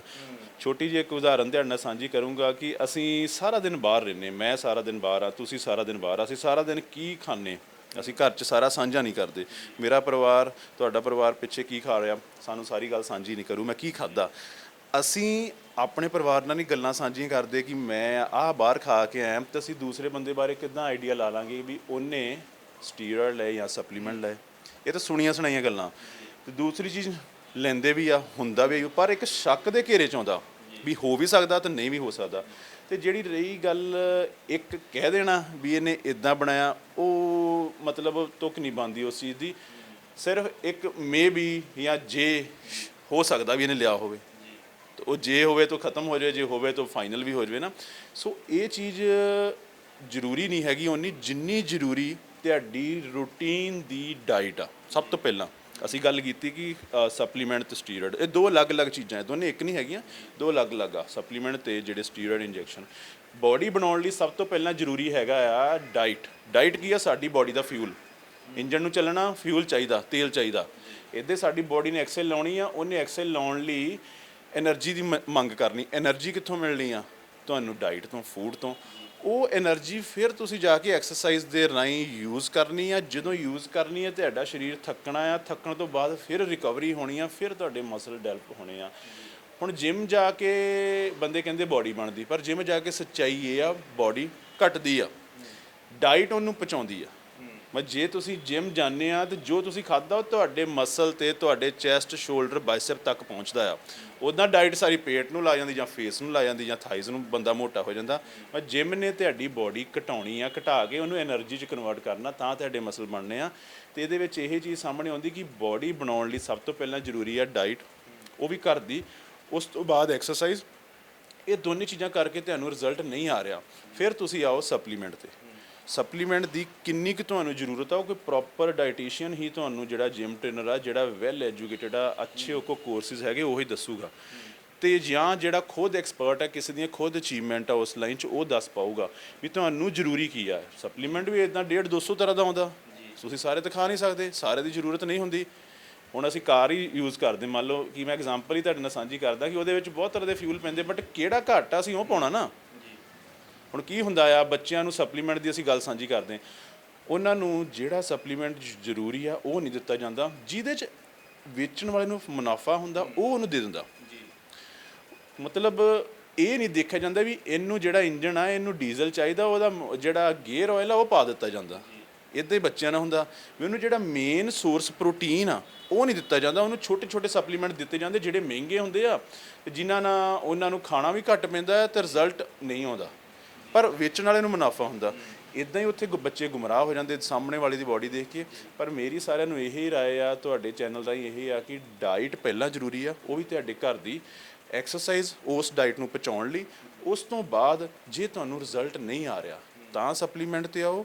ਅਤੇ ਜੇ ਤੁਹਾਡੇ ਕੋਲ ਸਮੇਂ ਦੀ ਕਮੀ ਆ, ਮੰਨ ਲਓ ਤੁਸੀਂ ਸਾਰਾ ਦਿਨ, ਮੈਂ ਸਾਰਾ ਦਿਨ ਬਾਹਰ ਰਹਿਣਾ, ਜੋਬ 'ਚ ਬਿਜ਼ੀ, ਕੰਮ 'ਚ ਬਿਜ਼ੀ, ਆਪਣੇ ਕਿੱਤੇ 'ਚ ਬਿਜ਼ੀ, ਮੇਰੇ ਕੋਲ ਖਾਣਾ ਖਾਣ ਦਾ ਟਾਈਮ ਨਹੀਂ ਹੈਗਾ, ਤਾਂ ਤੁਸੀਂ ਜਿਹੜੇ ਸਪਲੀਮੈਂਟ ਆ ਉਹ ਸਾਡੀ ਹੀ ਡਾਈਟ ਦਾ ਪਾਰਟ ਹੁੰਦੇ ਆ। ਈਵਨ ਸਪਲੀਮੈਂਟ ਜਿਹੜੇ ਜੈਨੂਨ ਆ, ਉਹਨਾਂ ਨੂੰ ਇੰਡੀਅਨ ਗਵਰਨਮੈਂਟ ਨੇ ਲਾਇਸੈਂਸ ਵੀ ਦਿੱਤਾ ਹੋਇਆ, ਫੂਡ ਡਿਪਾਰਟਮੈਂਟ ਅਲੱਗ ਤੋਂ ਬਣਿਆ, ਉਹ ਜੈਨੂਨ ਹੁੰਦੇ ਆ, ਸਾਡੀ ਡਾਈਟ ਦਾ ਹਿੱਸਾ ਆ। ਉਹ ਉਦੋਂ ਲਓ ਜਦੋਂ ਤੁਹਾਡੇ ਕੋਲ ਸਮਾਂ ਘੱਟ ਆ ਜਾਂ ਤੁਹਾਡੀ ਬਾਡੀ ਰਿਜ਼ਲਟ ਨਹੀਂ ਦੇ ਰਹੀ, ਪਰ ਸਟਾਰਟਿੰਗ ਜਿਹੜੀ ਬੇਸ ਜਿਹੜਾ ਤੁਹਾਡੇ ਫੂਡ ਤੋਂ ਤੇ ਤੁਹਾਡੀ ਐਕਸਰਸਾਈਜ਼ ਤੋਂ ਹੋਣਾ। ਇੱਕ ਜਿਹੜਾ ਕਬੱਡੀ ਖਿਡਾਰੀਆਂ ਨੂੰ ਬਹੁਤ ਬਦਨਾਮ ਕੀਤਾ ਜਾਂਦਾ, ਕਈ ਫੋਰਨ ਚਲੇ ਗਏ, ਉੱਥੇ ਉਹਨਾਂ ਦੀ ਡੈਥ ਹੋ ਗਈ ਹੈ ਨਾ, ਤੇ ਕਿਹਾ ਜਾਂਦਾ ਵੀ ਇਹਨਾਂ ਨੇ ਟੀਕਾ ਲਾ ਲਿਆ ਸੀ, ਇਹਨਾਂ ਨੇ ਆਹ ਚੀਜ਼ ਖਾ ਲਈ, ਇਹਨੇ ਗੋਲੀਆਂ ਖਾ ਲਈਆਂ। ਜਦ ਕਿ ਅਸੀਂ ਇੱਕ ਇੰਟਰਨੈਸ਼ਨਲ ਪੱਧਰ ਦਾ ਕਬੱਡੀ ਖਿਡਾਰੀ ਸੀ, ਅਸੀਂ ਉਹਦੇ ਨਾਲ ਗੱਲਬਾਤ ਕੀਤੀ, ਉਹ ਕਹਿੰਦਾ ਬਕਾਇਦਾ ਸਾਡਾ ਡੋਪ ਟੈਸਟ ਹੁੰਦਾ ਹੈਗਾ, ਜਦੋਂ ਅਸੀਂ ਜਾਂਦੇ ਹਾਂ ਅਸੀਂ ਇਹ ਚੀਜ਼ਾਂ ਨਸ਼ੇ ਵਰਤ ਕੇ ਜਾਣ ਵੀ ਨਹੀਂ ਦਿੰਦੇ ਉਹ ਲੋਕ ਸਾਨੂੰ, ਹੈ ਨਾ, ਵੀ ਸਾਨੂੰ ਵੀ ਬਦਨਾਮ ਕੀਤਾ ਜਾ ਰਿਹਾ। ਇੱਦਾਂ ਵੀ ਚੱਲਦਾ ਹੈਗਾ ਨਾ ਸਾਰਾ। ਦੇਖੋ ਇਹਦੇ ਵਿੱਚ ਕੀ ਆ ਗੱਲ, ਅਸੀਂ ਅੱਗੇ ਵੀ ਸਾਂਝੀ ਕੀਤੀ ਕਿ ਅਸੀਂ ਕਿਸੇ ਦਾ ਪਿਛੋਕੜ ਨਹੀਂ ਜਾਣ ਸਕਦੇ ਵੀ ਉਹਦੀ ਡੈਥ ਕਿਉਂ ਹੋਈ। ਦੂਸਰੀ ਗੱਲ, ਡੈਥ ਜਿਹੜੀ ਹੋਣੀ ਆ, ਮੇਰੀ ਵੀ ਹੋਣੀ ਆ, ਸਾਰਿਆਂ ਦੀ ਹੋਣੀ ਆ, ਤੈਅ ਆ, ਬਹਾਨਾ ਬਣਨਾ। ਅਸੀਂ ਕਿਸੇ ਇੱਕ ਚੀਜ਼ ਨੂੰ ਦੋਸ਼ ਨਹੀਂ ਦੇ ਸਕਦੇ, ਇਹ ਖਾਦਾ ਸੀ ਉਹਦੀ ਡੈਥ ਹੋ ਗਈ, ਫਿਰ ਡਾਕਟਰ ਨੇ ਉਹਨੂੰ ਬਚਾਇਆ ਕਿਉਂ ਨਹੀਂ, ਜੋ ਡਾਕਟਰ ਕੋਲ ਪਹੁੰਚ ਗਿਆ, ਕਿਉਂਕਿ ਉਹਦਾ ਬਚਣਾ ਤੈਅ ਨਹੀਂ ਸੀ। ਪਹਿਲਾਂ ਤਾਂ ਨੇਚਰ ਆ, ਇਹ ਕੁਦਰਤ ਆ, ਤੈਅ ਆ।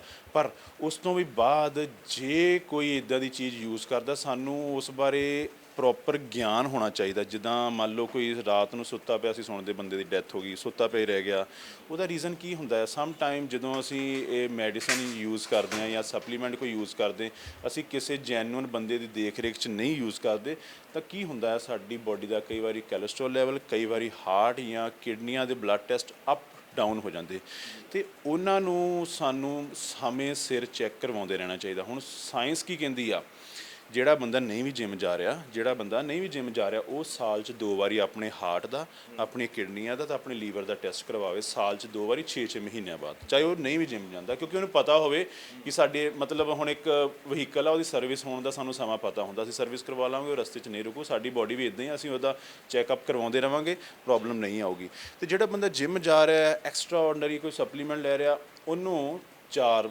ਵਾਰੀ ਸਾਲ ਵਿੱਚ 3-3 ਮਹੀਨਿਆਂ ਬਾਅਦ ਆਪਣੇ ਹਾਰਟ, ਕਿਡਨੀ ਦਾ ਟੈਸਟ ਕਰਵਾਉਣਾ, ਕਿਉਂਕਿ ਉਹਦੀ ਡਾਈਟ ਜਿਹੜੀ ਐਕਸਟਰਾ ਆਰਡੀਨਰੀ ਹੁੰਦੀ ਆ। ਜਦੋਂ ਇਹ ਟੈਸਟ ਤੁਸੀਂ ਪ੍ਰੋਪਰ ਕਰਵਾਉਂਦੇ ਆ, ਫਿਰ ਸਾਡੇ ਜਿਹੜੇ ਪ੍ਰੋਬਲਮ ਆਉਣ ਦੀਆਂ ਘਟਨਾਵਾਂ ਆ, ਹਾਰਟ ਅਟੈਕ ਦੀਆਂ ਜਾਂ ਹੋਰ ਡੈਥ ਹੋਣ ਦੇ ਰੀਜ਼ਨ ਆ, ਉਹ ਘਟ ਜਾਂਦੇ। ਡੈਥ ਤਾਂ ਹੋਣੀ ਆ, ਪਰ ਹੱਥ ਸਾਡੇ 'ਚ ਨਹੀਂ ਹੈਗੀ, ਪਰ ਅਸੀਂ ਉਹਨੂੰ ਕੰਟਰੋਲ ਤਾਂ ਕਰ ਸਕਦੇ ਹਾਂ। ਹੁਣ ਅਸੀਂ ਕਾਰ ਚਲਾ ਰਹੇ ਹਾਂ ਅਤੇ ਉਹਦੀ ਬ੍ਰੇਕ ਤਾਂ ਅਸੀਂ ਲਾਉਣੀ ਆ ਨਾ, ਤੇ ਲਾਈਫ ਵੀ ਸਾਡੀ ਇਦਾਂ ਵੀ ਅਸੀਂ ਬਚਣਾ ਕਿੱਦਾਂ ਆ, ਅਸੀਂ ਆਪਣਾ ਕਰਮ ਕਰਨਾ ਆ। ਕਰਮ ਸਾਡਾ ਇਹ ਆ ਕਿ ਅਸੀਂ ਜਿਹੜੀਆਂ ਵੀ ਚੀਜ਼ਾਂ ਯੂਜ਼ ਕਰਦੇ ਹਾਂ, ਇੱਕ ਸਾਇੰਸ ਆ, ਟੈਕਨੋਲੋਜੀ ਆ, ਉਹਦੇ ਅੰਡਰ ਰਹਿ ਕੇ ਅਸੀਂ ਆਪਣੀ ਬਾਡੀ ਦੇ ਜਿਹੜੇ ਬਲੱਡ ਟੈਸਟ ਕਰਵਾਉਂਦੇ ਰਹੀਏ। ਪਲੱਸ ਜਦੋਂ ਸਾਨੂੰ ਨਹੀਂ ਜ਼ਰੂਰਤ ਅਸੀਂ ਉਦੋਂ ਇਹਨਾਂ ਚੀਜ਼ਾਂ ਨੂੰ ਬੰਦ ਕਰ ਦੀ। ਕਈ ਵਾਰੀ ਇਹ ਚੀਜ਼ਾਂ ਇੰਨੀਆਂ ਹਾਵੀ ਹੋ ਜਾਂਦੀਆਂ, ਬੰਦਾ ਕਹਿੰਦਾ ਕਿ ਮੈਂ ਹੁਣ ਇਹਨਾਂ ਨੂੰ ਬੰਦ ਨਹੀਂ ਕਰਨਾ, ਮੈਂ ਇੱਦਾਂ ਹੀ ਰਹਿਣਾ ਤੇ ਮੈਂ ਇੱਦਾਂ ਹੀ ਯੂਜ਼ ਕਰੀ ਜਾਣਾ, ਬਟ ਉਹ ਗਲਤ ਆ। ਇਹਨਾਂ ਚੀਜ਼ਾਂ ਕਰਕੇ ਹੀ ਡੈਥ ਹੁੰਦੀ ਆ, ਇਹਨਾਂ ਚੀਜ਼ਾਂ ਕਰਕੇ ਹੀ ਹਾਰਟ ਅਟੈਕ ਜਾਂ ਹੋਰ ਪ੍ਰੋਬਲਮ ਜਿਹੜੀਆਂ ਆ ਆਉਂਦੀਆਂ ਆ।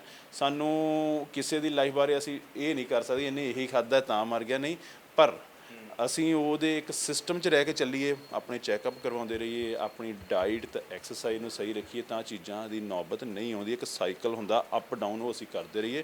ਉਹ ਪ੍ਰੋਪਰ ਟ੍ਰੇਨਰ ਜਾਂ ਜਿਹੜੇ ਨਿਊਟ੍ਰੀਸ਼ਨ ਹੈਗੇ ਆ ਸੁਜੈਸ਼ਨ ਦੇਣ ਵਾਲੇ, ਉਹਨਾਂ ਅੰਡਰ ਰਹਿ ਕੇ ਅਸੀਂ ਕਰ ਸਕੀਏ।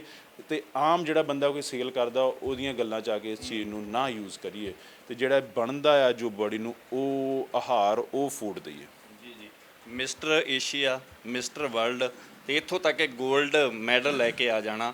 ਜਦੋਂ ਇੱਕ ਦੁਬਲਾ ਪਤਲਾ ਜਿਹਨੂੰ ਦੋਸਤ ਮਜ਼ਾਕ ਕਰਦੇ ਸੀ, ਜਿਹਨੂੰ ਜਿਮ ਦੇ ਵਿੱਚ ਮਜ਼ਾਕ ਦਾ ਪਾਤਰ ਬਣਦਾ ਸੀ, ਜਿਹੜਾ ਜਦੋਂ ਓਡੀ ਵੱਡੀ ਸਟੇਜ ਦੇ ਉੱਪਰ ਖੜ ਕੇ ਮਾਨਤਾ ਮਿਲੀ ਹੋਏਗੀ, ਸਰਟੀਫਿਕੇਟ ਮਿਲੇ ਹੋਣਗੇ, ਹੌਸਲਾ ਤਾਂ ਆਇਆ ਹੋਏਗਾ ਨਾ? ਕਿਵੇਂ ਲੱਗਦਾ ਸੀ? ਅੱਖਾਂ ਨਹੀਂ ਨਮ ਹੋਈਆਂ?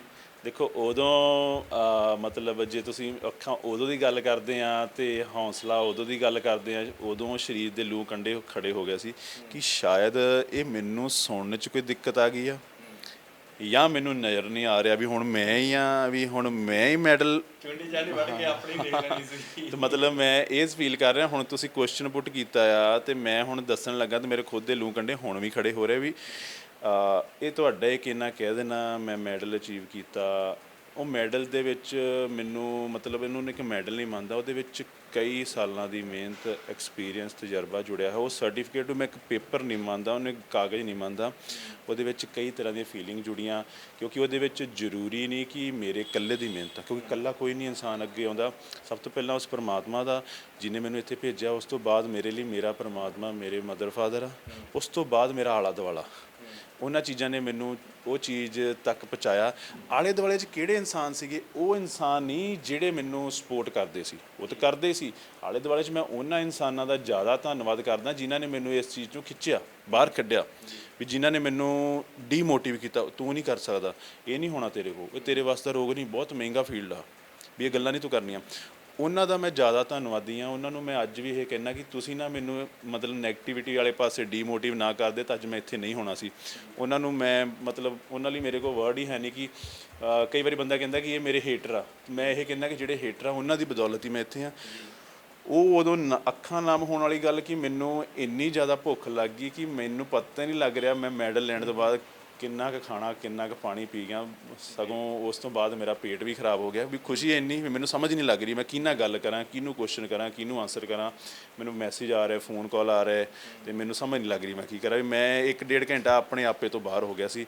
ਮਤਲਬ ਹੁਣ ਵੀ ਅੱਜ ਸਾਂਝਾ ਕਰਦਾ ਤਾਂ ਹੁਣ ਵੀ ਮੈਨੂੰ ਸਮਝ ਲੱਗ ਰਹੀ ਕਿ ਮੈਂ ਕਿੱਦਾਂ ਉਸ ਚੀਜ਼ ਨੂੰ ਬਿਆਨ ਕਰਾਂ। ਤਾਂ ਮਤਲਬ ਉਹ ਇੱਕ ਲਾਈਫ ਦੀ ਅਚੀਵਮੈਂਟ ਸੀ ਕਿ ਮੈਂ ਆਪਣੇ ਮੋਢਿਆਂ 'ਤੇ ਆਪਣੇ ਦੇਸ਼ ਦਾ ਝੰਡਾ ਲੈ ਕੇ ਖੜਾ ਹਾਂ। ਅਤੇ ਮੈਨੂੰ ਉਸ ਤੋਂ ਉੱਪਰ ਜਿਹੜਾ ਕੋਈ ਕੈਸ਼ ਆ ਜਾਂ ਉਸ ਤੋਂ ਉੱਪਰ ਜਿਹੜੀ ਇੱਜ਼ਤ ਆ ਮੈਨੂੰ ਕੋਈ ਨਹੀਂ ਹੈਗੀ, ਕਿ ਉਹ ਬਹੁਤ ਵੱਡੀ ਚੀਜ਼ ਆ। ਅਤੇ ਉਹ ਹਰ ਇੱਕ ਬੱਚੇ ਦਾ, ਹਰ ਇੱਕ ਇਨਸਾਨ ਦਾ ਸੁਪਨਾ ਹੁੰਦਾ ਕਿ ਮੇਰੇ ਮੋਢਿਆਂ 'ਤੇ ਮੇਰੀ ਕੰਟਰੀ ਦਾ ਫਲੈਗ ਹੋਵੇ, ਝੰਡਾ ਹੋਵੇ। ਅਤੇ ਨਾਲ ਦੀ ਨਾਲ ਮੈਂ ਜਿੱਥੇ ਜੰਮਿਆ ਪਲਿਆ, ਜਿਹੜੇ ਸਮਾਜ 'ਚ, ਜਿਹੜੇ ਪਿੰਡ 'ਚ, ਅੱਜ ਉਹਦਾ ਵੀ ਨਾਮ ਮੇਰੇ ਨਾਮ ਦੇ ਨਾਲ ਆ। ਮਤਲਬ ਮੈਂ ਆਪਣੇ ਪਿੰਡ ਦੀ, ਆਪਣੇ ਸਮਾਜ ਦੀ ਬਦੌਲਤ ਹੀ ਹਾਂ। ਤਾਂ ਉਹਨਾਂ ਚੀਜ਼ਾਂ ਨੇ ਮੈਨੂੰ ਇੱਥੇ ਤੱਕ ਪਹੁੰਚਾਇਆ। ਤਾਂ ਹੁਣ ਮੈਂ ਉਸ ਦੇ ਬਾਰੇ ਜ਼ਿਆਦਾ ਕਰੂੰਗਾ ਤਾਂ ਹੁਣ ਵੀ ਮੈਨੂੰ ਲੱਗਦਾ ਅੱਖਾਂ 'ਚ ਪਾਣੀ ਆਊਗਾ। ਤੁਸੀਂ ਮਤਲਬ ਉਹ ਚੀਜ਼ ਸਾਰੀ ਪਿਕਚਰ ਪਿੱਛੇ ਵਾਲੀ ਘੁਮਾ ਰਹੇ ਆ। ਹਰਮਿੰਦਰ ਸਿੰਘ ਜੇ ਕਿਤੇ ਬੋਡੀ ਬਿਲਡਰ ਨਾ ਹੁੰਦਾ ਤੇ ਕੀ ਹੁੰਦਾ? ਮੈਂ ਵੀ ਫਿਰ ਉਹ ਜਿਸ ਤਰ੍ਹਾਂ ਬਾਕੀ ਆਮ ਲਾਈਫ ਚੱਲਦੀ ਹਰ ਇਨਸਾਨ ਦੀ, ਸੁਬਾਹ ਖੇਤੀਬਾੜੀ ਪਰਿਵਾਰ ਨੂੰ ਬਿਲੋਂਗ ਕਰਦੇ। ਸਟੀਅਰਿੰਗ ਨਹੀਂ ਫੜਾਇਆ ਵੀ ਆਪ ਉੱਤੇ ਬੈਠੇ ਤੇ ਉੱਪਰ ਟਰੈਕਟਰ ਤੇ ਚੱਲ ਬਾਈ ਕਰ? ਇਹ ਚੀਜ਼ ਵੀ ਹੋ ਚੁੱਕੀ। ਜਦੋਂ ਮੈਂ ਤੁਹਾਡੇ ਨਾਲ ਕੁਛ ਚੀਜ਼ ਸਾਂਝੀ ਕਰਦਾ, ਫਸਟ ਈਅਰ 'ਚ ਮੈਂ ਫੇਲ ਹੋ ਗਿਆ ਬਿਲਕੁਲ। ਤਾਂ 560 'ਚੋਂ ਮੇਰੇ 3 ਨੰਬਰ ਆਏ। ਅਤੇ ਉਦੋਂ ਮੈਨੂੰ ਘਰਦਿਆਂ ਨੇ, ਪਾਪਾ ਨੇ ਹਟਾ ਤਾ ਕਿ ਤੁਸੀਂ ਹੁਣ ਘਰ ਦਾ ਕੰਮ ਕਰੋ, ਆਪਣੀ ਖੇਤੀਬਾੜੀ ਆ ਉਹ ਸਾਂਭੋ, ਆਪਣੇ ਕੋਲ ਉਹੀ ਚੀਜ਼ ਹੁੰਦੀ ਆ ਅਤੇ ਆਪਾਂ ਇਹੀ ਸਾਂਭਣੀ ਆ। ਤਾਂ ਮੈਨੂੰ ਉਹ 'ਚ ਕੋਈ ਸ਼ਰਮ ਨਹੀਂ, ਅੱਜ ਵੀ ਕੋਈ ਸ਼ਰਮ ਨਹੀਂ, ਉਦੋਂ ਵੀ ਕੋਈ ਸ਼ਰਮ ਨਹੀਂ, ਕਿਉਂਕਿ ਸਾਡਾ ਕਿੱਤਾ ਆ, ਹੈ ਨਾ, ਅਸੀਂ ਉਹਦੀ ਬਦੌਲਤ ਹੀ ਕੰਮ ਕੋਈ ਵੀ ਮਾੜਾ ਨਹੀਂ, ਕੋਈ ਨਹੀਂ ਮਾੜਾ। ਦੂਸਰੀ ਖੇਤੀਬਾੜੀ ਸਾਡਾ ਮਤਲਬ ਬੇਸ ਆ, ਹੈ ਨਾ। ਅਤੇ ਉਹ ਮੈਂ ਅੱਜ ਵੀ ਉਸ ਬਾਰੇ ਕਰਦਾ, ਪਰ ਉਦੋਂ ਮੈਨੂੰ ਉਹੀ ਚੀਜ਼ ਕਿ ਸਟੀਅਰਿੰਗ ਫੜਾ ਤਾਂ ਮੇਰੀ ਚੋਇਸ ਇੰਨੀ ਕਰਤੀ ਕਿ ਤੂੰ ਕਾਕਾ ਜਿਹੜਾ ਟਰੈਕਟਰ ਲੈਣਾ ਲੈ ਲਾ, ਪਰ ਕਰਨਾ ਤੂੰ ਇਹੀ ਆ, ਹੁਣ ਤੂੰ ਅੱਗੇ ਨਹੀਂ ਪੜ੍ਹ ਸਕਦਾ।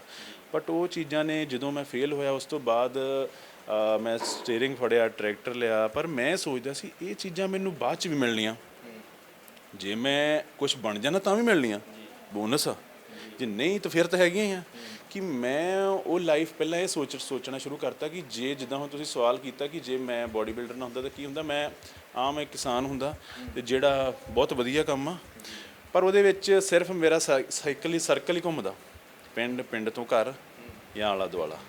ਤਾਂ ਮੈਨੂੰ ਮਨ ਸੀਗਾ ਕਿ ਮੈਂ ਕੁਛ ਅਲੱਗ ਪਛਾਣ ਬਣਾਵਾਂ, ਅਤੇ ਜੇ ਨਹੀਂ ਹੁੰਦਾ ਤਾਂ ਫਿਰ ਇੱਕ ਵਧੀਆ ਕਿਸਾਨ ਹੁੰਦਾ। ਹਾਂਜੀ। ਤੇ ਬਹੁਤ ਸਾਰੇ ਜਿਹੜੇ ਨੌਜਵਾਨ ਹੈਗੇ ਨੇ ਉਹ ਇੱਕਦਮ ਚਮਕਣਾ ਚਾਹੁੰਦੇ ਨੇ, ਸਟਾਰ ਬਣਨਾ ਚਾਹੁੰਦੇ ਨੇ, ਬਾਡੀ ਨੂੰ ਲੈ ਕੇ ਉਤਸ਼ਾਹਤ ਨੇ ਵੀ ਇੱਕਦਮ ਸਾਡੀ ਬਾਡੀ ਬਣ ਜਾਵੇ, ਹੈ ਨਾ। ਜਿਵੇਂ ਟੀਕੇ ਵੀ ਲਵਾਉਂਦੇ ਨੇ, ਅਕਸਰ ਇਹ ਚੀਜ਼ਾਂ ਚੱਲਦੀਆਂ ਨੇ, ਸਾਰੇ ਨਹੀਂ ਲਵਾਉਂਦੇ, ਬਹੁਤ ਸਾਰੇ ਹੈਗੇ ਨੇ। ਹਰੇਕ ਦੇ ਮਨ ਦੇ ਵਿੱਚ ਉਤਸ਼ਾਹ ਹੁੰਦਾ ਵੀ ਮੈਂ ਤਕੜਾ ਹੋ ਜਾਵਾਂ, ਉਹਨਾਂ ਨੂੰ ਅਖੀਰ ਦੇ ਵਿੱਚ ਕੀ ਸੁਨੇਹਾ ਦੇਣਾ ਚਾਹੁੰਦੇ ਹੋ? ਦੇਖੋ, ਕੋਈ ਵੀ ਬੰਦਾ ਡਿਗਰੀ ਹਾਸਲ ਕਰਦਾ, BA MA ਦੀ, MPEd ਜਾਂ ਕੋਈ ਵੀ ਮਾਸਟਰ ਡਿਗਰੀ, ਉਹ 1 ਸਾਲ 'ਚ ਨਹੀਂ ਕਰਦਾ। ਨਰਸਰੀ ਤੋਂ ਹਰ ਬੱਚਾ ਪੜ੍ਹਦਾ, ਮੈਂ ਵੀ ਪੜ੍ਹਿਆ, ਤੁਸੀਂ ਵੀ ਪੜ੍ਹੇ, ਦੇਖਣ ਵਾਲੇ ਵੀ ਪੜ੍ਹੇ। ਨਰਸਰੀ ਤੋਂ ਗ੍ਰੈਜੂਏਸ਼ਨ ਤੱਕ ਦਾ 14-15 ਸਾਲ ਦਾ ਸਮਾਂ ਲੱਗ ਜਾਂਦਾ। ਇੱਕ ਘਰ ਬਣਾਉਂਦੇ ਆ, ਉਹ ਇੱਕ ਇੱਟ ਨਾਲ ਬਣਦਾ, ਪਹਿਲਾਂ ਉਹਦਾ ਨਕਸ਼ਾ ਤਿਆਰ ਹੁੰਦਾ, ਫਿਰ ਉਹਦਾ ਬੇਸ ਬਣਦਾ, ਫਿਰ ਮਤਲਬ ਉਹਨੂੰ ਸਮਾਂ ਲੱਗਦਾ। ਇੱਕ ਦਿਨ 'ਚ ਇੱਕ ਘਰ ਨਹੀਂ ਤਿਆਰ ਹੋ ਜਾਂਦਾ। ਇੱਦਾਂ ਹੀ ਬਾਡੀ ਆ, ਉਹ 1 ਮਹੀਨੇ 1 ਸਾਲ 'ਚ ਨਹੀਂ ਤਿਆਰ ਹੋ ਸਕਦੀ, ਉਹਨੂੰ ਬਣਨ ਨੂੰ ਸਮਾਂ ਲੱਗਦਾ। ਅਤੇ ਦੂਸਰੀ ਗੱਲ ਇੰਪੋਰਟੈਂਟ ਕੀ ਆ ਕਿ ਜਿੰਨਾ ਉਹਨੂੰ ਸਮਾਂ ਲੱਗੂਗਾ ਓਨੀ ਹੀ ਉਹ ਨੀਚੇ ਆਉਣ ਨੂੰ ਵੀ ਸਮਾਂ ਲਗਾਊਗੀ। ਅਤੇ ਜਿਹੜੇ ਬੰਦੇ ਉਹਨਾਂ ਨੂੰ ਇਹ ਰਾਏ ਦਿੰਦੇ ਕਿ ਤੁਸੀਂ ਆਹ ਡਾਈਟ ਖਾਓ, ਆਹ ਸਪਲੀਮੈਂਟ ਖਾਓ ਜਾਂ ਆਹ ਇੰਜੈਕਸ਼ਨ ਲਾਓ, ਵੀ ਮੈਂ ਤੁਹਾਡੀ ਬਾਡੀ ਬਣਾ ਦਿੰਦਾ ਮਹੀਨਿਆਂ 'ਚ, ਤੁਸੀਂ ਮੈਨੂੰ ਇਹ ਦੱਸੋ ਕਿ ਜਿਹੜਾ ਸਾਲਾਂ ਦਾ ਸਿਲੇਬਸ ਆ ਉਹ ਤੁਸੀਂ 1 ਦਿਨ 'ਚ ਕਿੱਦਾਂ ਪੜ੍ਹਾ ਦੋਗੇ? ਮੰਨ ਲਓ ਮੈਂ 10ਵੀਂ ਕਰਨੀ, ਮੈਨੂੰ 10ਵੀਂ ਦਾ 1 ਸਾਲ ਦਾ ਸਿਲੇਬਸ ਤੁਸੀਂ 1 ਦਿਨ ਜਾਂ 1 ਮਹੀਨੇ 'ਚ ਕਿੱਦਾਂ ਪੜ੍ਹਾ ਦੋਗੇ? ਨਹੀਂ ਆਪਾਂ ਕਵਰ ਕਰ ਸਕਦੇ ਨਾ। ਸੋ ਉਹ ਗੁੰਮਰਾਹ ਕਰਨ ਵਾਲੀਆਂ ਗੱਲਾਂ ਆ। ਸਪਲੀਮੈਂਟ ਨੂੰ ਲੈ ਕੇ ਰਹੀ ਗੱਲ ਇੰਜੈਕਸ਼ਨ ਦੀ, ਇੰਜੈਕਸ਼ਨ ਮੇਰਾ ਇੱਕੋ ਹੀ ਸਲਾਹ ਆ ਕਿ ਇੱਕੋ ਹੀ ਮੰਨਣਾ ਹੈ ਕਿ ਉਹਨੂੰ ਨਾ ਹੀ ਯੂਜ਼ ਕੀਤਾ ਜਾਵੇ ਤਾਂ ਬਹੁਤ ਬਿਹਤਰੀ ਆ। ਤੁਹਾਡੀ ਲਾਈਫ ਆ, ਉਹ ਇੱਕ ਪ੍ਰੋਫੈਸ਼ਨ ਆ, ਉਹ ਕਿਸੇ ਅੱਛੇ ਡਾਕਟਰ ਦੀ ਸਲਾਹ ਅੰਡਰ ਰਹਿ ਕੇ ਫਿਰ ਕਰੋ। ਅਦਰਵਾਈਜ਼ ਉਹਨਾਂ ਤੋਂ ਪਹਿਲਾਂ ਡਾਈਟ 'ਤੇ ਧਿਆਨ ਦਿਓ। ਜਿਹੜਾ ਅੱਜ ਤੁਹਾਡੇ ਚੈਨਲ ਰਾਹੀਂ ਮੈਂ ਮੈਸੇਜ ਦੇਣਾ ਚਾਹੁੰਦਾ, ਡਾਈਟ, ਘਰ ਦਾ ਫੂਡ, ਉਹਨੂੰ ਪਹੁੰਚਾਉਣ ਲਈ ਐਕਸਰਸਾਈਜ਼। ਨਹੀਂ ਰਿਜ਼ਲਟ ਆਉਂਦਾ ਤੁਹਾਨੂੰ ਜੋ ਬਣਦਾ, ਤੁਸੀਂ ਮਤਲਬ ਮਸਲ ਸਾਈਜ਼ ਆ, ਸਟਰੈਂਥ ਆ, ਸਟੈਮਿਨਾ ਆ, ਨਹੀਂ ਗੇਨ ਕਰ ਰਿਹਾ, ਫਿਰ ਸਪਲੀਮੈਂਟ 'ਤੇ ਆਓ। ਉਹ ਵੀ ਕਿਸੇ ਪ੍ਰੋਪਰ ਡਾਈਟੀਸ਼ੀਅਨ ਜਾਂ ਪ੍ਰੋਪਰ ਕੰਸਲਟੈਂਟ ਜਿਹੜਾ ਅੱਛੀ ਐਜੂਕੇਸ਼ਨ ਰੱਖਦਾ ਜਾਂ ਜਿਹਦੀਆਂ ਅੱਛੀਆਂ ਅਚੀਵਮੈਂਟ ਆ ਉਹਦੇ ਅੰਡਰ ਰਹਿ ਕੇ ਕਰੋ। ਐਵੇਂ ਕਿਸੇ ਸਪਲੀਮੈਂਟ ਵੇਚਣ ਵਾਲੇ ਦੇ ਅੱਗੇ ਪਿੱਛੇ ਲੱਗ ਕੇ ਇਹ ਚੀਜ਼ਾਂ ਨੂੰ ਨਾ ਖਰੀਦੋ, ਕਿਉਂਕਿ ਉਹਨੇ ਤਾਂ ਆਪਣਾ ਬਿਜ਼ਨਸ ਕਰਨਾ। ਸਿਰਫ ਤੇ ਸਿਰਫ ਜੇ ਜ਼ਰੂਰੀ ਆ ਸਪਲੀਮੈਂਟ 'ਚ ਇੱਕ ਮੈਂ ਸੁਝਾਅ ਦੂੰਗਾ, ਜ਼ਰੂਰੀ ਸਾਨੂੰ ਕੀ ਆ? ਸਿਰਫ ਪ੍ਰੋਟੀਨ, ਜਿਹੜਾ ਸਾਨੂੰ ਸਾਡੇ ਖਾਣੇ ਤੋਂ ਵੀ ਮਿਲਦਾ ਅਤੇ ਸਾਨੂੰ ਸਪਲੀਮੈਂਟ ਤੋਂ ਵੀ ਮਿਲਦਾ, ਕਿਉਂਕਿ ਪ੍ਰੋਟੀਨ ਨਾਲ ਹੀ ਬਾਡੀ ਦੇ ਸੈੱਲ ਬਣਦੇ, ਮਸਲ ਬਣਦੇ, ਟਿਸ਼ੂ ਬਣਦੇ। ਅਤੇ ਪ੍ਰੋਟੀਨ ਦੇ ਜਿਹੜੇ ਸੈੱਲ ਆ ਉਹਨਾਂ ਦੀ ਛੋਟੀ ਜਿਹੀ ਐਗਜ਼ਾਮਪਲ, ਜਦੋਂ ਕਿਸੇ ਨੂੰ ਡੇਂਗੂ ਹੁੰਦਾ, ਸੈੱਲ ਜਿਹੜੇ ਘਟਦੇ ਉਹ ਪ੍ਰੋਟੀਨ ਤੋਂ ਹੀ ਬਣਦੇ। ਉਹਨਾਂ ਦੀ ਕਿੰਨੀ ਅਹਿਮੀਅਤ ਹੁੰਦੀ ਉਦੋਂ, ਜਿਹਦੇ ਸੈੱਲ ਘਟੇ ਹੁਣ ਉਹਨੂੰ ਪਤਾ, ਉਹ ਪ੍ਰੋਟੀਨ ਤੋਂ ਬਣਨੇ ਆ। ਉਹੀ ਸੈੱਲ ਜਿਹੜੇ ਆ ਸਾਡੀ ਡਾਈਟ ਤੋਂ ਬਣਨੇ ਆ। ਸਭ ਤੋਂ ਪਹਿਲਾਂ ਡਾਈਟ, ਫਿਰ ਐਕਸਰਸਾਈਜ਼, ਫਿਰ ਸਪਲੀਮੈਂਟ ਜੇ ਤੁਹਾਨੂੰ ਜ਼ਰੂਰਤ ਉਹਦੀ ਪੈਂਦੀ ਤਾਂ। ਅਤੇ ਜਿਹੜੇ ਸਟੀਰੋਇਡ ਇੰਜੈਕਸ਼ਨ ਉਹ ਬਿਲਕੁਲ ਮਨਾਹੀ ਆ, ਉਹ ਨਾ ਯੂਜ਼ ਕੀਤੇ ਜਾਣ ਤਾਂ ਤੁਸੀਂ ਇੱਕ ਅੱਛੇ ਫਿਟਨੈਸ ਰਹਿ ਕੇ ਅੱਛੀ ਇੱਕ ਬਾਡੀ ਬਣਾ ਸਕਦੇ ਆ। ਸੋ ਇੰਨਾ ਕਹਿੰਦੇ ਆ ਕਿ ਜਿਹੜੀ ਡਾਈਟ ਆ ਉਹਦੇ ਬਾਰੇ ਕਿਸੇ ਨੂੰ ਕੋਈ ਚੀਜ਼ ਨਹੀਂ ਸਮਝ ਲੱਗਦੀ, ਉਹ ਕਿਸੇ ਐਕਸਪਰਟ ਨਾਲ ਜ਼ਰੂਰ ਸਾਂਝੀ ਕਰੇ, ਬਟ ਆਪਣੇ ਆਪ ਨਾ ਕੋਈ ਚੀਜ਼ ਕਰੋ। ਇੱਕ ਸਵਾਲ ਵੀਰ ਜੀ ਹੋਰ ਹੈ ਵੀ ਕਈ ਨੌਜਵਾਨ ਜਿਹੜੇ ਪਹਿਲੇ ਦਿਨ ਆਉਂਦੇ ਨੇ, ਫਸਟ ਟਾਈਮ ਜਿਮ ਦੇ ਵਿੱਚ ਆਉਂਦੇ ਨੇ, ਜ਼ਿਆਦਾ ਜ਼ੋਰ ਲਾ ਲੈਂਦੇ ਨੇ, ਕਈਆਂ ਦਾ ਢਿੱਡ ਪੱਕ ਗਿਆ, ਦੂਜੇ ਦਿਨ ਘਰੇ ਜਾ ਕੇ ਬੈਠ ਜਾਂਦੇ ਨੇ। ਵੈਸੇ ਤੁਸੀਂ ਦੱਸਿਆ ਹੀ ਹੈ ਵੀ ਸਟੈਪ ਬਾਏ ਸਟੈਪ ਸਾਨੂੰ ਚੱਲਣਾ ਚਾਹੀਦਾ। ਬਿਲਕੁਲ ਹਾਂ, ਇਹਦੇ ਵਿੱਚ ਇਹ ਹੁੰਦਾ ਆ ਕਿ ਅਸੀਂ ਦੂਸਰਿਆਂ ਵੱਲ ਦੇਖ ਕੇ, ਹੁੰਦਾ ਕੀ ਆ ਜਦੋਂ ਬੱਚਾ ਜਿਮ 'ਚ ਆਉਂਦਾ ਉਹਨੂੰ ਹੁੰਦਾ ਕਿ ਉਹ ਦੂਸਰਿਆਂ ਵੱਲ ਦੇਖ ਕੇ ਆਪਣੀ ਬਾਡੀ ਜਿਹੜੀ ਆ ਉਹ ਡਿਵੈਲਪ ਕਰਨਾ ਚਾਹੁੰਦਾ ਵੀ ਮੈਂ ਜਿਹੜੀ ਬਾਡੀ ਆ ਇਹ ਇੱਦਾਂ ਦੀ ਬਣਾ ਲਾ ਜਿੱਦਾਂ ਦੀ ਸਾਹਮਣੇ ਵਾਲੇ ਦੀ ਆ, ਇਹ ਬਾਡੀ ਮੇਰੀ ਬਣ ਜੂਗੀ। ਉਹਦੇ ਵਿੱਚ ਓਵਰ ਐਕਸਰਸਾਈਜ਼ ਕਰਦਾ। ਤਾਂ ਸਭ ਤੋਂ ਪਹਿਲੀ ਗੱਲ ਕਿ ਜਦੋਂ ਅਸੀਂ ਕੋਈ ਵੀ ਨਵੀਂ ਚੀਜ਼ ਲੈਂਦੇ ਆ ਜਾਂ ਨਵੀਂ ਚੀਜ਼ ਦੇਖਦੇ ਆ, ਸਾਡਾ ਜਿਹੜਾ ਉਹਨੂੰ ਯੂਜ਼ ਕਰਨ ਦਾ ਤਰੀਕਾ ਉਹ ਓਨਾ ਐਡਜਸਟੇਬਲ ਨਹੀਂ ਹੁੰਦਾ। ਮੰਨ ਲਓ ਮੈਂ ਕੋਈ ਨਵਾਂ ਫੋਨ ਵੀ ਲਿਆ, ਉਹਨੂੰ ਮੈਨੂੰ ਯੂਜ਼ ਕਰਨ ਲਈ ਉਹਨੂੰ ਸਮਝਣ ਲਈ ਹਫ਼ਤਾ 10 ਦਿਨ ਲੱਗ ਜਾਂਦੇ। ਇੱਦਾਂ ਹੀ ਬਾਡੀ ਆ, ਅਸੀਂ ਜਦੋਂ ਐਕਸਰਸਾਈਜ਼ ਨਹੀਂ ਕਰਦੇ, ਐਕਸਰਸਾਈਜ਼ ਨਵੀਂ ਸ਼ੁਰੂ ਕਰਦੇ, ਬਾਡੀ ਉਹਨੂੰ ਆਦਤ ਬਣਾਉਣ ਲਈ ਹਫ਼ਤੇ 10 ਦਿਨ ਦਾ ਸਮਾਂ ਲੈਂਦੀ। ਤਾਂ ਮੇਰੀ ਇਹੀ ਤੁਹਾਨੂੰ ਸਾਰਿਆਂ ਨੂੰ ਰਾਏ ਰਹੂਗੀ ਕਿ ਐਕਸਰਸਾਈਜ਼ ਤੁਸੀਂ ਜਦੋਂ ਨਵੀਂ ਸਟਾਰਟ ਕਰਦੇ ਹੋ ਕਰੋ ਜ਼ਰੂਰ, ਕਿੱਕ ਮਾਰੋਗੇ ਬਾਈਕ ਦੀ ਸਟਾਰਟ ਹੋਊਗੀ ਤਾਂ ਫੇਰ ਹੀ ਚੱਲੂਗੀ। ਐਕਸਰਸਾਈਜ਼ ਨਵੀਂ ਸਟਾਰਟ ਜ਼ਰੂਰ ਕਰੋ। ਸਟਾਰਟ ਕਰੋਗੇ ਪੇਨ ਹੋਊਗੀ, ਉਹ ਪੇਨ ਨੂੰ ਤੁਸੀਂ ਐਕਸਰਸਾਈਜ਼ ਕਰਕੇ ਘਟਾਉਣਾ ਆ। ਰੂਟੀਨ 'ਚ ਅਗਲੇ ਦਿਨ ਵੀ ਆਓ, ਉਸ ਤੋਂ ਅਗਲੇ ਦਿਨ ਘੱਟ ਆਓ, ਘੱਟ ਸਮਾਂ ਲਾਓ, ਬਟ ਟਰੈਕ ਨਾ ਛੱਡੋ। ਟਰੈਕ ਤੇ ਗੱਡੀ ਚਲਾਓ ਜ਼ਰੂਰ, ਸਲੋ ਚਲਾਉਂਦੇ ਜਾਓ। ਹਫਤੇ 10 ਦਿਨਾਂ ਬਾਅਦ ਤੁਹਾਡੀ ਬਾਡੀ ਨਾਰਮਲ ਹੋ ਜੂਗੀ। ਜਦੋਂ ਤੁਸੀਂ ਪੇਟ ਦੀ ਗੱਲ ਕੀਤੀ ਜਾਂ ਕੋਈ ਹੋਰ ਇੰਜਰੀ ਹੋ ਗਈ ਜਾਂ ਕਹਿ ਲਈਏ ਕਿ ਪੇਨ ਹੋਣ ਲੱਗ ਪਈਆਂ ਜਾਂ ਕਈ ਈਜ਼ੀ ਭਾਸ਼ਾ 'ਚ ਕਹਾਂ ਕਹਿੰਦੇ ਖੱਲੀਆਂ ਪੈ ਗਈਆਂ, ਉਹ ਖੱਲੀਆਂ ਪੈਣ ਤੋਂ ਬਾਅਦ ਹੀ ਤੁਹਾਡੀ ਬਾਡੀ ਨਾਰਮਲ ਹੋਣੀ। ਤਾਂ ਨਾਰਮਲ ਹੋਣ ਲਈ ਕੋਈ ਐਕਸਟਰਾ ਐਕਸਰਸਾਈਜ਼ ਜਾਂ ਐਕਸਟਰਾ ਸਪਲੀਮੈਂਟ ਨਹੀਂ ਆਉਂਦਾ, ਐਕਸਟਰਾ ਡਾਈਟ ਨਹੀਂ ਆਉਂਦੀ। ਤੁਹਾਡੀ ਰੂਟੀਨ ਆ, ਜਦੋਂ ਰੂਟੀਨ ਹਫਤੇ 10 ਦਿਨਾਂ ਦੀ ਹੋ ਗਈ, ਕਿਸੇ ਨੂੰ ਹਫਤੇ ਬਾਅਦ, ਕਿਸੇ ਨੂੰ 15 ਦਿਨਾਂ ਬਾਅਦ ਉਹ ਚੀਜ਼ ਨਾਰਮਲ ਲੱਗਣੀ ਸ਼ੁਰੂ ਹੋ ਜਾਂਦੀ। ਸਿੰਪਲ ਚੀਜ਼। ਬਹੁਤ ਬਹੁਤ ਧੰਨਵਾਦ ਜੀ। ਇੱਕ ਬਹੁਤ ਵੱਡੀ ਮਿਹਨਤ ਹੈ ਇੱਥੇ ਤੱਕ ਪਹੁੰਚਣ ਦੇ ਲਈ। ਕਿਸ ਤਰ੍ਹਾਂ ਸਾਰਾ ਜੀਵਨ ਸ਼ਾਰਟਕੱਟ ਦੇ ਵਿੱਚ ਸਾਨੂੰ ਵੀਰ ਜੀ ਨੇ ਦੱਸਿਆ ਵੀ ਹਾਂ ਕਿਸ ਤਰ੍ਹਾਂ ਮੈਂ ਕਾਲਜ ਪੜ੍ਹਨ ਜਾਂਦਾ, ਕਿਸ ਤਰ੍ਹਾਂ ਮੈਂ ਮਿਹਨਤ ਕੀਤੀ ਤੇ ਕਿਵੇਂ ਮੇਰੇ ਦੋਸਤਾਂ ਨੇ ਮੈਨੂੰ ਇਹਨਾਂ ਦੇ ਕਹਿਣ ਦੇ ਮੁਤਾਬਿਕ ਇੱਕ ਉਤਸ਼ਾਹਿਤ ਕੀਤਾ। ਚਾਹੇ ਉਹ ਇੱਕ ਤਾਨੇ ਕਹਿ ਸਕਦੇ ਹਾਂ ਆਪਾਂ ਮਾਰਦੇ ਸੀ, ਤੂੰ ਬੜਾ ਪਤਲਾ, ਤੂੰ ਨਹੀਂ ਜਿਮ ਆ ਸਕਦਾ, ਤੇਰੀ ਬਾਡੀ ਨਹੀਂ ਬਣ ਸਕਦੀ, ਪਰ ਇਹਨਾਂ ਦੇ ਲਈ ਇੱਕ ਉਤਸ਼ਾਹਿਤ, ਇੱਕ ਨੈਗੇਟਿਵ ਚੀਜ਼ ਦੇ ਵਿੱਚੋਂ ਵੀ ਪੋਜ਼ਿਟਿਵ ਚੀਜ਼ ਲੱਭਣੀ। ਆਪਾਂ ਇੰਜ ਕਹਿ ਸਕਦੇ ਹਾਂ ਨੈਗੇਟਿਵਿਟੀ ਦੇ ਵਿੱਚੋਂ ਵੀ ਪੋਜ਼ਿਟਿਵ ਹੋ ਕੇ ਚੱਲਣਾ, ਤੇ ਤਾਂ ਅੱਜ ਇੱਥੇ ਤੱਕ ਪਹੁੰਚੇ ਨੇ ਵੀ ਅੱਜ ਦੁਨੀਆ ਇਹਨਾਂ ਨੂੰ ਜਾਣਦੀ ਹੈ। ਇਹਦੇ ਪਿੱਛੇ ਬਹੁਤ ਵੱਡੀ ਮਿਹਨਤ ਹੈ। ਇੱਕ ਉਹ ਲੋਕ ਜਿਹੜੇ ਇਹ ਕਹਿੰਦੇ ਨੇ ਵੀ ਅਸੀਂ ਇੱਕਦਮ ਬਾਡੀ ਬਣਾ ਲਈਏ ਤੇ ਇੱਕਦਮ ਦੁਨੀਆ ਵਿੱਚ ਸਾਡਾ ਨਾਮ ਹੋਵੇ। ਬੜਾ ਸੋਹਣਾ ਉਹਨਾਂ ਨੇ ਵੀਰ ਜੀ ਹੁਣਾਂ ਨੇ ਉਹਨਾਂ ਨੂੰ ਇੱਕ ਦੱਸਿਆ ਵੀ ਹੌਲੀ ਹੌਲੀ ਸਟੈਪ ਬਾਏ ਸਟੈਪ, ਇਹ ਨਾ ਹੋਵੇ ਟੀਕੇ ਲਗਾ ਕੇ ਜਾਂ ਕੋਈ ਇਦਾਂ ਦੇ ਪ੍ਰੋਡਕਟ ਯੂਜ਼ ਕਰਕੇ ਆਪਣਾ ਜਿਹੜਾ ਸਰੀਰ ਹੈਗਾ, ਇੱਕ ਗਾਲ ਹੀ ਲਫ਼ਜ਼ ਵਰਤ ਸਕਦੇ ਹਾਂ ਵੀ ਆਪਣਾ ਸਰੀਰ ਜਿਹੜਾ ਉਹ ਨਿਕੰਮਾ ਨਾ ਕਰ ਲਈਏ। ਸਟੈਪ ਬਾਏ ਸਟੈਪ ਅੱਗੇ ਵਧੀਏ। ਤੁਸੀਂ ਦੇਖ ਰਹੇ ਹੋ ਸੁਰਖਾਬ ਟੀਵੀ, ਮੈਂ ਅਮਰਪ੍ਰੀਤ ਸਿੰਘ ਗੁੱਜਰਵਾਲ।